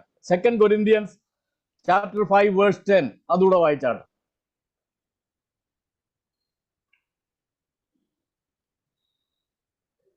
Second Corinthians 5:10. അവനവൻ ശരീരത്തിലിരിക്കുമ്പോൾ വായിച്ചേ. 2 കൊരിന്ത്യർ ശരീരത്തിലിരിക്കുമ്പോൾ ചെയ്തത് നല്ലതാകലും തീയതാകലും അതിന് തക്കവണ്ണം പ്രാപിക്കേണ്ടതിന് നാം എല്ലാവരും ക്രിസ്തുവിന്റെ ന്യായാസനത്തിന് മുൻപാകെ വെളിപ്പെടേണ്ടതാകുന്നു. മതി. അപ്പോൾ ഇപ്പോൾ നമ്മൾ 3 ന്യായാസനത്തെ കാണും, ഇല്ലയോ? അന്ത്യന്യായവിധിയുടെ വെള്ളസിംഹാസനത്തിന്റെ ന്യായവിധി കഴിഞ്ഞു. ഇപ്പോൾ വായിച്ച 2 കൊരിന്ത്യർ വായിച്ചത് എന്താണ്? ക്രിസ്തുവിന്റെ ന്യായാസനം. അതെപ്പോൾ നടക്കുന്നതെന്ന് ആരെങ്കിലും പറയാമോ? വേഗത്തിൽ പറയാൻ പറ്റുമോ? സമയം അങ്ങ് തീരുകയാണ്. അതേതാന്ന് പറയാമോ? ആരെങ്കിലും പെട്ടെന്ന് മൈക്ക് ഓൺ ചെയ്തിട്ട് പറയാമോ? ക്രിസ്തുവിന്റെ ന്യായാസനം എവിടെ ഇരിക്കുന്ന ന്യായാസനം? അത് അറിയത്തില്ല, ഇല്ലയോ? ഈ ക്രിസ്തുവിന്റെ ന്യായാസനത്തിന് മുമ്പാകെ നാം എല്ലാവരും വെളിപ്പെടേണ്ടവരാന്ന് പറഞ്ഞു. അതിന്റെ അർത്ഥം ആരാണ്? ദൈവമക്കൾ എല്ലാവരും. ഇന്നിതിൽ സംബന്ധിക്കുന്ന നമ്മളെല്ലാവരും ദൈവമക്കളായി ജീവിച്ച ലോകാരംഭം മുതലുള്ള സകല വീണ്ടെടുക്കപ്പെട്ട ദൈവമക്കളും ഈ മധ്യാകാശത്തിൽ എന്താണ് നമ്മൾ 7 വർഷമായിരിക്കുമ്പോൾ അവിടെയാണ് ക്രിസ്തുവിന്റെ ന്യായാസനം സ്ഥാപിക്കപ്പെട്ടിരിക്കുന്നത്. നമ്മൾ ചെയ്തുകൊണ്ടാണ് നമ്മുടെ പ്രവൃത്തി എന്താണ്? ചിലര് മരം, പുല്ല്, വൈക്കോൽ എന്നിവ കൊണ്ട് പണിയും, ചിലര് മറ്റുള്ള വിലയേറിയ കല്ല്, രത്നം മുതലായ കൊണ്ട് പണിയും. എല്ലാവരുടെയും പ്രയത്നം തീയിൽ കൂടെ എന്ന പോലെ ചോദന ചെയ്യപ്പെടും. എന്നിട്ട് നമ്മൾ ചെയ്തായ സുവിശേഷ വേലയാണെങ്കിലും എന്തു തന്നെ ആയിരുന്നാലും അതെല്ലാം ഈ തീക്കകത്തോട് ഇടുമ്പോൾ മരം, പുല്ല്, വൈക്കോലിന്റെ സ്വഭാവമുള്ളതെല്ലാം അങ്ങ് കത്തിപ്പോകും. അവർക്കൊന്നും ഒരു പ്രതിഫലവും കിട്ടത്തില്ല. അവരുടെ ജീവൻ മാത്രം രക്ഷപ്പെടും. അതുകൊണ്ട് അവനവന്റെ പ്രവൃത്തി നിലനിൽക്കണം. അവനവൻ ശരീരത്തിൽ ഇരിക്കുമ്പോൾ ചെയ്തത് നല്ലതായാലും തീയതായാലും അതിന് തക്കവണ്ണം പ്രാപിക്കണം. സ്വർഗത്തിൽ ദൈവം നമുക്ക് പ്രതിഫലം തരുന്ന സമയം കൂടെയാണ്. നമുക്കറിയാം, നമ്മുടെ ഒരു കോളേജിലോ എന്തെങ്കിലും ഒക്കെ മാർക്ക് മേടിക്കുന്നവർക്കും ഒക്കെ എന്ത് ചെയ്യും? ചിലപ്പം പ്രസിഡന്റിന്റെ കയ്യിൽ നിന്നായിരിക്കും നമുക്ക് പ്രതിഫലം കിട്ടുന്നത്. ശരിയല്ലയോ? എത്ര സന്തോഷമാണ്! വലിയ വീരചക്രവും പല ചക്രങ്ങളും ഒക്കെ കിട്ടും. അതിനേക്കാളൊക്കെ ഭയങ്കര നിലനിൽക്കുന്ന പ്രതിഫലം അവിടെ ചെല്ലുമ്പോൾ കിട്ടും. എങ്ങനെയാണ്? അവനവന്റെ പ്രവൃത്തിക്ക് തക്കവണ്ണം. രാജാവ് പ്രതിഫലം വീതിക്കുന്ന സ്ഥലമാണ് ഈ ക്രിസ്തുവിന്റെ സിംഹാസനം എന്ന് പറയുന്നത്. അവിടെ ആരും നാശത്തിലേക്ക് പോകുന്നില്ല. അത് ന്യായവിധിയുടെ സ്ഥലമല്ല, പ്രവൃത്തികൾക്കൊത്തവണ്ണം പ്രതിഫലം നൽകുന്നതായ ക്രിസ്തുവിന്റെ ന്യായാസനമാണ്. Price the Lord. എന്നാൽ അതിന്റെ ഇടയ്ക്ക് നമ്മളൊന്ന് വായിച്ചു, മത്തായിയുടെ സുവിശേഷത്തിൽ വായിച്ച എന്താണ്? ഹല്ലേലൂയ. ആ സിംഹാസനത്തിന്റെ പേരെന്താണ്? മനുഷ്യപുത്രൻ തന്റെ തേജസ്സോടെ സകല വിശുദ്ധ ദൂതന്മാരുമായി വരുമ്പോൾ അവൻ തന്റെ തേജസ്സിന്റെ സിംഹാസനത്തിൽ ഇരിക്കും. അത് എവിടെ വെച്ചേക്കുന്ന സിംഹാസനമോ പറയാമോ? ആർക്കെങ്കിലും അറിയാവുന്ന പെട്ടെന്നൊന്ന് പറയാമോ? തേജസ്സിന്റെ സിംഹാസനം എന്തിനുള്ളതാണ്? എവിടെ വെച്ചേക്കുന്നതെന്ന് പറയാമോ? ആരെങ്കിലും? സമയം എനിക്ക് അധികം തരാനൊക്കത്തില്ല. ആർക്കെങ്കിലും പെട്ടെന്ന് ഉത്തരം ഉണ്ടേ പറയാം. കാരണം പലർക്കും പറയാനൊക്കത്തില്ലായിരിക്കും. നിങ്ങൾ ഹോളി ഇരുന്നുകൊണ്ട് പറയുന്നുണ്ടായിരിക്കും, പക്ഷെ ഇവിടെ അവിടെ വരത്തില്ലല്ലോ. അതുപോലെ പലർക്കും ഇത് ഓൺ ചെയ്യാൻ പ്രയാസമായിരിക്കും. അപ്പോൾ ഇതെന്താണ്? തേജസ്സിന്റെ സിംഹാസനം. മനുഷ്യപുത്രൻ തന്റെ തേജസ്സോടെ സകല വിശുദ്ധ ദൂതന്മാരുമായി വരുമ്പോൾ അതെപ്പോഴാ വരുന്നത്? യേശു ക്രിസ്തുവിന്റെ മഹത്വ പ്രത്യക്ഷതയാണ്. നാം എല്ലാവരും മധ്യാകാശത്തിൽ പ്രതിഫലമെല്ലാം വിധിച്ചു കഴിഞ്ഞ് കുഞ്ഞാടിന്റെ കല്യാണ സദ്യ കഴിഞ്ഞു. നാം ക്രിസ്തുവിന്റെ സഭയായി ക്രിസ്തുവിൽ ഒന്നായി തീർന്നു. എന്നെയും നിങ്ങളെയും ക്രിസ്തുവിനെയും തമ്മിൽ വേർതിരിക്കുവാൻ കഴിയാതെ വണ്ണം അവിടെ ഒരു വിവാഹം നടന്നു. ഹല്ലേലൂയ. ക്രിസ്തു തലയും നാം ശരീരവുമായി തീർന്നു. ഇനി ഒരു കാലത്തും നിത്യതയിലും ഇതിനെ വേർതിരിച്ചെടുക്കുവാൻ കഴിയത്തില്ല. നാം ക്രിസ്തുവിന്റെ സ്വന്തമായി തീർന്നു. അങ്ങനെ ഒരു അവസ്ഥയിൽ തേജസ്സോടെ ഈ മനുഷ്യപുത്രനും നമ്മളെല്ലാവരും കൂടെ ഈ ഭൂമിയിലേക്ക് ഇറങ്ങി വരും. അപ്പോൾ അത് ക്ലിയർ ആയല്ലോ. മനുഷ്യപുത്രൻ തന്റെ തേജസ്സോടെ സകല വിശുദ്ധ ദൂതന്മാരുമായി, വിശുദ്ധ ദൂതന്മാരുടെ കൂടെ നമ്മളുണ്ട്. അവൻ തന്റെ തേജസ്സിന്റെ സിംഹാസനത്തിലിരിക്കും. അത് ഭൂമിയിൽ സ്ഥാപിക്കപ്പെടുന്ന ഒരു ന്യായവിധിയുടെ സിംഹാസനമാണ്. Price the Lord. അവിടെ സകല ജാതികളെയും അവന്റെ മുൻപിൽ 1000 ആണ്ട് വാഴ്ച തുടങ്ങുന്ന സമയത്ത് നടക്കുന്നതാണ്. അതുവരെ ഉണ്ടായിരുന്ന ജീവനോടെ ഇരിക്കുന്ന സകല ജാതികളെയും അവന്റെ മുൻപിൽ കൂട്ടും. അവൻ അവരെ ഇടയൻ ചെമ്മരിയാടുകളെയും കോലാടുകളെയും തമ്മിൽ വേർതിരിക്കുന്ന പോലെ വേർതിരിക്കും. നമുക്ക് ബാക്കി ഭാഗങ്ങൾ അറിയാവുന്നതാണല്ലോ. ചെമ്മരിയാടിന്റെ കൂട്ടത്തിലും കോലാടിന്റെ കൂട്ടത്തിലും ഉള്ളവർ. എന്നിട്ട് അവരോട് ചോദിക്കും, അവരുടെ പ്രവൃത്തികൾ നിമിത്തം ഞാൻ നഗ്നനായിരുന്നു, നിങ്ങൾ എന്നെ ഉടുപ്പിച്ചില്ല എന്ന് ഒരു കൂട്ടരോട്, നഗ്നനായിരുന്നു എന്നെ ഉടുപ്പിച്ചെന്ന് വേറൊരു കൂട്ടരോട്, ഞാൻ രോഗിയായി കിടന്നു നിങ്ങൾ എന്നെ കാണുവാൻ വന്നില്ല എന്നൊരു കൂട്ടരോട് വേറൊരാട് പറയും ഞങ്ങൾ വന്നു എന്ന്. ഇവർ രണ്ടുപേരും ചോദിക്കും എപ്പോൾ, എവിടെ വെച്ച്? ഉടനെ പറയുന്നു, ഈ ചെറിയവൻ ഒരുത്തര് നിങ്ങൾ ചെയ്തത്തോളവും ചെയ്യാത്തിടത്തോളം അതിന് തക്കണമെന്ന് പറഞ്ഞിട്ട് വലത്തുഭാഗവും ഇടത്തുഭാഗമുള്ളവരെ എന്താണ് അന്ത്യന്യായവിധിയിലേക്ക്, ഇടത്തുഭാഗത്തുള്ളവരെ അന്ത്യന്യായവിധിക്ക് വേണ്ടി മാറ്റപ്പെടും. ഹല്ലേലൂയ. ഓർത്തുകൊള്ളാം. ഇത്രയും കാര്യങ്ങൾ ഇന്ന് നമുക്ക് ഒരുമിച്ച് ചിന്തിപ്പാനിടയായി തീർന്നു. അതുകൊണ്ട് പ്രിയമുള്ളവരെ, ലോക സംഭവങ്ങൾ വേഗത്തിൽ നടക്കാൻ പോവുകയാണ്. ന്യായവിധിയുണ്ട്. ക്രിസ്തുവിന്റെ ന്യായാസനത്തിന് മുമ്പാകെ നാം എല്ലാവരും നിന്നേ മതിയാവും. പിന്നെ ക്രിസ്തുവിനോടൊപ്പം തേജസ്സിന്റെ സിംഹാസനത്തിൽ ക്രിസ്തു ആയിരിക്കുമ്പോൾ നാം എല്ലാവരോടുകൂടെ കാണും. 1000 ആണ്ട് വാഴ്ചയിൽ നമ്മൾ രാജാക്കന്മാരായി പുരോഹിതന്മാരായിട്ട് നാം വാഴും. അതിന്റെ അവസാനം എന്താണ്? ഈ ഭൂമിയെല്ലാം മാറ്റപ്പെട്ടിട്ട് പുതിയ ആകാശവും പുതിയ ഭൂമിയും വരും. പുതിയ യെരൂശലേമിൽ നമ്മൾ വാഴും. ഈ മണവാളിനും മണവാട്ടിക്കും വേണ്ടിയുള്ള സ്ഥലമാണ് ഈ പുതിയ യെരൂശലേം. നാം എന്നും വാഴും. മാത്രമല്ല ആ സമയത്തും സ്വർഗം ഉന്നതത്തിലുണ്ട്, പിതാവിരിക്കുന്ന സ്വർഗം. അവിടെയും നമുക്ക് എപ്പോഴും പോകാം. വലിയൊരു സന്തോഷമായിരിക്കും. പ്രിയമക്കളെ, അതിനുവേണ്ടി നമുക്ക് ഒരുങ്ങാം. ബാക്കിയുള്ള കാര്യങ്ങളൊക്കെ നമുക്കങ്ങ് മറക്കാം. ദുബായി ഇരുന്നുകൊണ്ട് ഉള്ള സംഭവങ്ങളും നമ്മുടെ പ്രയാസങ്ങളും ഉള്ള ഉണ്മയും ഇല്ലായ്മയും എല്ലാം മറന്നിട്ട് ഈ നിത്യരാജ്യത്തിന് വേണ്ടി ഒരുങ്ങുവാൻ സ്വർഗത്തിലെ ദൈവം നമ്മെ സഹായിക്കട്ടെ. Thank you very much. May the Lord bless you all. നമുക്ക് പ്രാർത്ഥിക്കാം. കർത്താവേ, സ്തോത്രം, സ്തോത്രം, ഹല്ലേലൂയ, സ്തോത്രം, പ്രൈസ് ദി ലോർഡ്. ഞങ്ങളെ അതിവാത്സല്യമായി സ്നേഹിക്കുകയും കരുതുകയും ചെയ്യുന്ന സ്വർഗസ്ഥ പരിശുദ്ധനായ ദൈവമേ, കർത്താവെ, വീണ്ടും ഈ മധ്യാഹ്ന സമയത്ത് കർത്താവെ, ഞങ്ങൾക്ക് ഏഴകളാകുന്ന അടിയങ്ങൾക്ക് കർത്താവെ ഓഫ്ലൈനായും കർത്താവെ സൂമിന്റെ മധ്യത്തിലും കർത്താവെ ഞങ്ങൾക്ക് ഇത്രയധികം ആൾക്കാർക്ക് ഒരുമിച്ച് കൂടി വരുവാൻ തക്കോണം നീ ഞങ്ങളെ ബലപ്പെടുത്തിയല്ലോ കർത്താവെ. നല്ല ആരാധനയ്ക്കായിട്ട് ഞങ്ങൾ നിനക്ക് സ്തോത്രം ചെയ്യുന്ന കർത്താവെ. അപ്പന്റെ തിരുസന്നിധിയിലേക്ക് ഞങ്ങൾക്ക് അടുത്തു വന്ന് നിന്നെ പാടി സ്തുതിപ്പാൻ, ലജ്ജിക്കാത്ത മുഖത്തോടുകൂടെ നിന്നെ ആരാധിപ്പാൻ നീ ഞങ്ങൾക്ക് തന്ന വലിയ അവസരത്തിനായിട്ട് സ്തോത്രം കർത്താവെ. ഞങ്ങളുടെ ഫ്രൈഡേ ഫാസ്റ്റിംഗ് പ്രേയറിൽ കർത്താവെ ഞങ്ങൾക്ക് ഒരുമിച്ച് കൂടിയായിരിക്കാൻ, ദേശത്ത് പാർത്ത് കർത്താവെ വിശ്വസ്തയോടെ ജീവിപ്പാൻ തക്കോണം ഈ നാളുകളിലൊക്കെ കർത്താവെ നീ ഞങ്ങൾക്ക് നല്ല മുഖാന്തരങ്ങളെ ഒരുക്കി തരുന്ന കൃപയ്ക്കായിട്ട് സ്തോത്രം കർത്താവെ. കർത്താവെ, ഞങ്ങൾക്ക് ഇത്രയും പേർക്ക് കർത്താവെ നിന്റെ സന്നിധിയിലായിരിക്കാൻ തക്കോണം ഈ നാളുകളിലൊക്കെ നീ ഞങ്ങളെ ബലപ്പെടുത്തുന്ന കൃപയ്ക്കായിട്ട് സ്തോത്രം. ശുശ്രൂഷയുടെ മധ്യേ വ്യാപരിച്ച ദൈവകൃപയ്ക്കായിട്ട് സ്തോത്രം. പരിശുദ്ധാത്മാവിന്റെ നിറവിൽ നിന്ന് കർത്താവെ ഞങ്ങൾക്ക് നിന്നോട് പ്രാർത്ഥിപ്പാൻ, പാട്ടുകൾ പാടി നിന്നെ ആരാധിപ്പാൻ ഒക്കെയും തന്ന അവസരത്തിനായിട്ട് സ്തോത്രം കർത്താവെ. കർത്താവെ, ഞങ്ങൾക്ക് കർത്താവെ നിന്റെ പ്രിയദാസൻ കർത്താവെ ഞങ്ങൾക്ക് അനവധി മധ്യസ്ഥ പ്രാർത്ഥനകൾ കർത്താവെ ഞങ്ങൾ നിന്റെ സന്നിധിയിൽ അപേക്ഷിച്ചല്ലോ കർത്താവെ. സകലത്തിലും കർത്താവെ നീ ഉത്തരമറിയ ദൈവമാകിയാൽ സ്തോത്രം കർത്താവെ. ഈ സമയം കർത്താവെ നേതൃത്വം കൊടുക്കുന്ന എല്ലാ മക്കളെയും ഓർത്ത് ഞങ്ങൾ പ്രത്യേകം പ്രാർത്ഥിക്കുന്നു. പ്രത്യേകമായിട്ടും കർത്താവെ ബേക്കുട്ടിച്ചായനെ ഓർത്ത് ഞങ്ങൾ പ്രാർത്ഥിക്കുന്നു. ഈ ദിവസങ്ങളിലൊക്കെ കർത്താവെ നിന്റെ മകന് കർത്താവെ അസ്വസ്ഥതകൾ ഉണ്ടായിരുന്നു, പ്രയാസങ്ങൾ ഉണ്ടായിരുന്നു, ആശുപത്രിയിലായിരുന്നു കർത്താവെ. എങ്കിലും കർത്താവെ നിന്റെ മകന് കൊടുത്ത വിടുതലിനായിട്ട് സ്തോത്രം കർത്താവെ. കർത്താവെ, പ്രായമേറിയ അനേക ആൾക്കാർ കർത്താവെ ഞങ്ങളുടെ മധ്യേ ഉണ്ടല്ലോ കർത്താവെ. അവരൊക്കെ വീടുകളിലായിരിക്കുന്നു, പല സ്ഥലങ്ങളിലായിരിക്കുന്നു. ഞങ്ങൾ അവരെയൊക്കെ ഓർത്ത് ഞങ്ങൾ പ്രാർത്ഥിക്കുന്നു പിതാവേ. പ്രത്യേകമായിട്ടും കർത്താവെ നിന്റെ അഭിഷക്തനിൽ കൂടെ കർത്താവെ കേൾപ്പിച്ച തിരുവചനത്തിനായിട്ട് സ്തോത്രം കർത്താവെ. നിന്റെ മകൻ കർത്താവെ അന്ത്യനാളുകളിൽ കർത്താവെ അന്ത്യന്യായവിധിയെ പറ്റി കർത്താവെ ഹൃദ്യമായിട്ട് ഞങ്ങളോട് സംസാരിച്ച് കർത്താവെ ഞങ്ങൾക്ക് കർത്താവെ അന്ത്യനാദികളിലേക്ക് ഞങ്ങൾക്ക് ഏർപ്പെടാതെ കർത്താവിന്റെ സന്നിധിയിൽ കർത്താവെ ലജ്ജിക്കാത്ത മുഖത്തോടുകൂടെ കർത്താവെ നിന്നെ എതിരേൽപ്പാൻ കർത്താവെ നീ ഞങ്ങളെ എല്ലാവരെയും യോഗ്യതയുള്ളവരാക്കണമേ എന്ന് പ്രാർത്ഥിക്കുന്നു. കേൾപ്പിച്ച വചനത്തിനായിട്ട് സ്തോത്രം കർത്താവെ. കർത്താവെ, നിന്റെ മകനെ നീ എടുത്ത് ബലപ്പെടുത്തിയ കൃപയ്ക്കായിട്ട് സ്തോത്രം. കോശി ബ്രദറിനായിട്ട് സ്തോത്രം കർത്താവെ. നിന്റെ മകൻ കഴിഞ്ഞ നാളുകളിലൊക്കെ കർത്താവെ പ്രയാസത്തിന്റെ മധ്യത്തിലൊക്കെ ആയിരുന്നാലും കർത്താവെ തക്ക സമയത്ത് നീ മകനെ എടുത്ത് കർത്താവെ അനേക ജനങ്ങളുടെ മധ്യേ ക്രിസ്തുവിന്റെ സാക്ഷ്യമുള്ള ജീവിതമായിട്ട് നിവർത്തിപ്പാൻ തക്കൊണ്ണം നിന്റെ മകനെ നീ ബലപ്പെടുത്തുന്ന കൃപയ്ക്കായിട്ട് സ്തോത്രം കർത്താവെ. ഫ്രൈഡേ ഫാസ്റ്റിംഗ് പ്രയറിനെ ഓർത്ത് ഞങ്ങൾ പ്രത്യേകം പ്രാർത്ഥിക്കുന്നു പിതാവേ. എല്ലാവരെയും കുടുംബമായിട്ട് നിന്റെ കരങ്ങളിൽ വെച്ച് ഞങ്ങൾ ഭരമേൽപ്പിക്കുന്നു കർത്താവേ. ഈ സമയം കർത്താവെ അപ്പൻ്റെ സന്നിധിയിലായിരിക്കാൻ നീ ഞങ്ങളെ എല്ലാവരെയും ബലപ്പെടുത്തിയല്ലോ കർത്താവേ.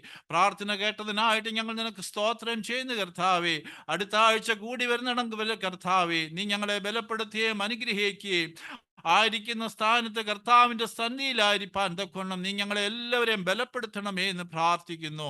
പ്രാർത്ഥന കേട്ടതിനായിട്ട് സ്തോത്രം. വന്നുപോയ കുറവുകളും കുറ്റങ്ങളും ക്ഷമിക്കണം. എല്ലാം യേശു ക്രിസ്തുവിന്റെ നാമത്തിൽ തന്നെ ആമേൻ. സ്വർഗസ്ഥനായ ഞങ്ങളുടെ പിതാവേ, നിന്റെ നാമം വിശുദ്ധമാക്കണമേ. രാജ്യം വരണമേ. നിന്റെ ഇഷ്ടം സ്വർഗ്ഗത്തിലെ പോലെ ഭൂമിയിലുമാണമേ. ദോഷങ്ങളോട് ക്ഷമിക്കണമേ. ആദർശങ്ങൾ രക്ഷിച്ചോളണമേ. രാജ്യവും ശക്തിയും മഹത്വവും എന്നേക്കുള്ളതാകുന്നു. ആമീൻ.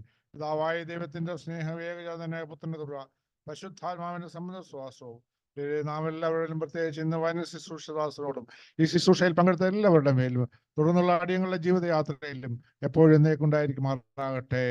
ആമീൻ. നമ്മുടെ കർത്താവായ യേശു ക്രിസ്തു മുഖാന്തരം ഇന്നും ചെയ്യുന്ന ദൈവത്തിന് സ്തോത്രം കരേറ്റാം. ഹല്ലേലൂയ, ഹല്ലേലൂയ, ഹല്ലേലൂയ. ആമീൻ. കർത്താവായ യേശുവേ, വേഗം വരണേ. Praise the lord. വന്ന് പങ്കെടുത്ത എല്ലാവരെയും ദൈവം അനുഗ്രഹിക്കട്ടെ. അടുത്ത ആഴ്ച ബ്രദർ വൈദ്യ ശുശ്രൂഷിക്കും. എന്നോട് എല്ലാവരും സംബന്ധിക്കും.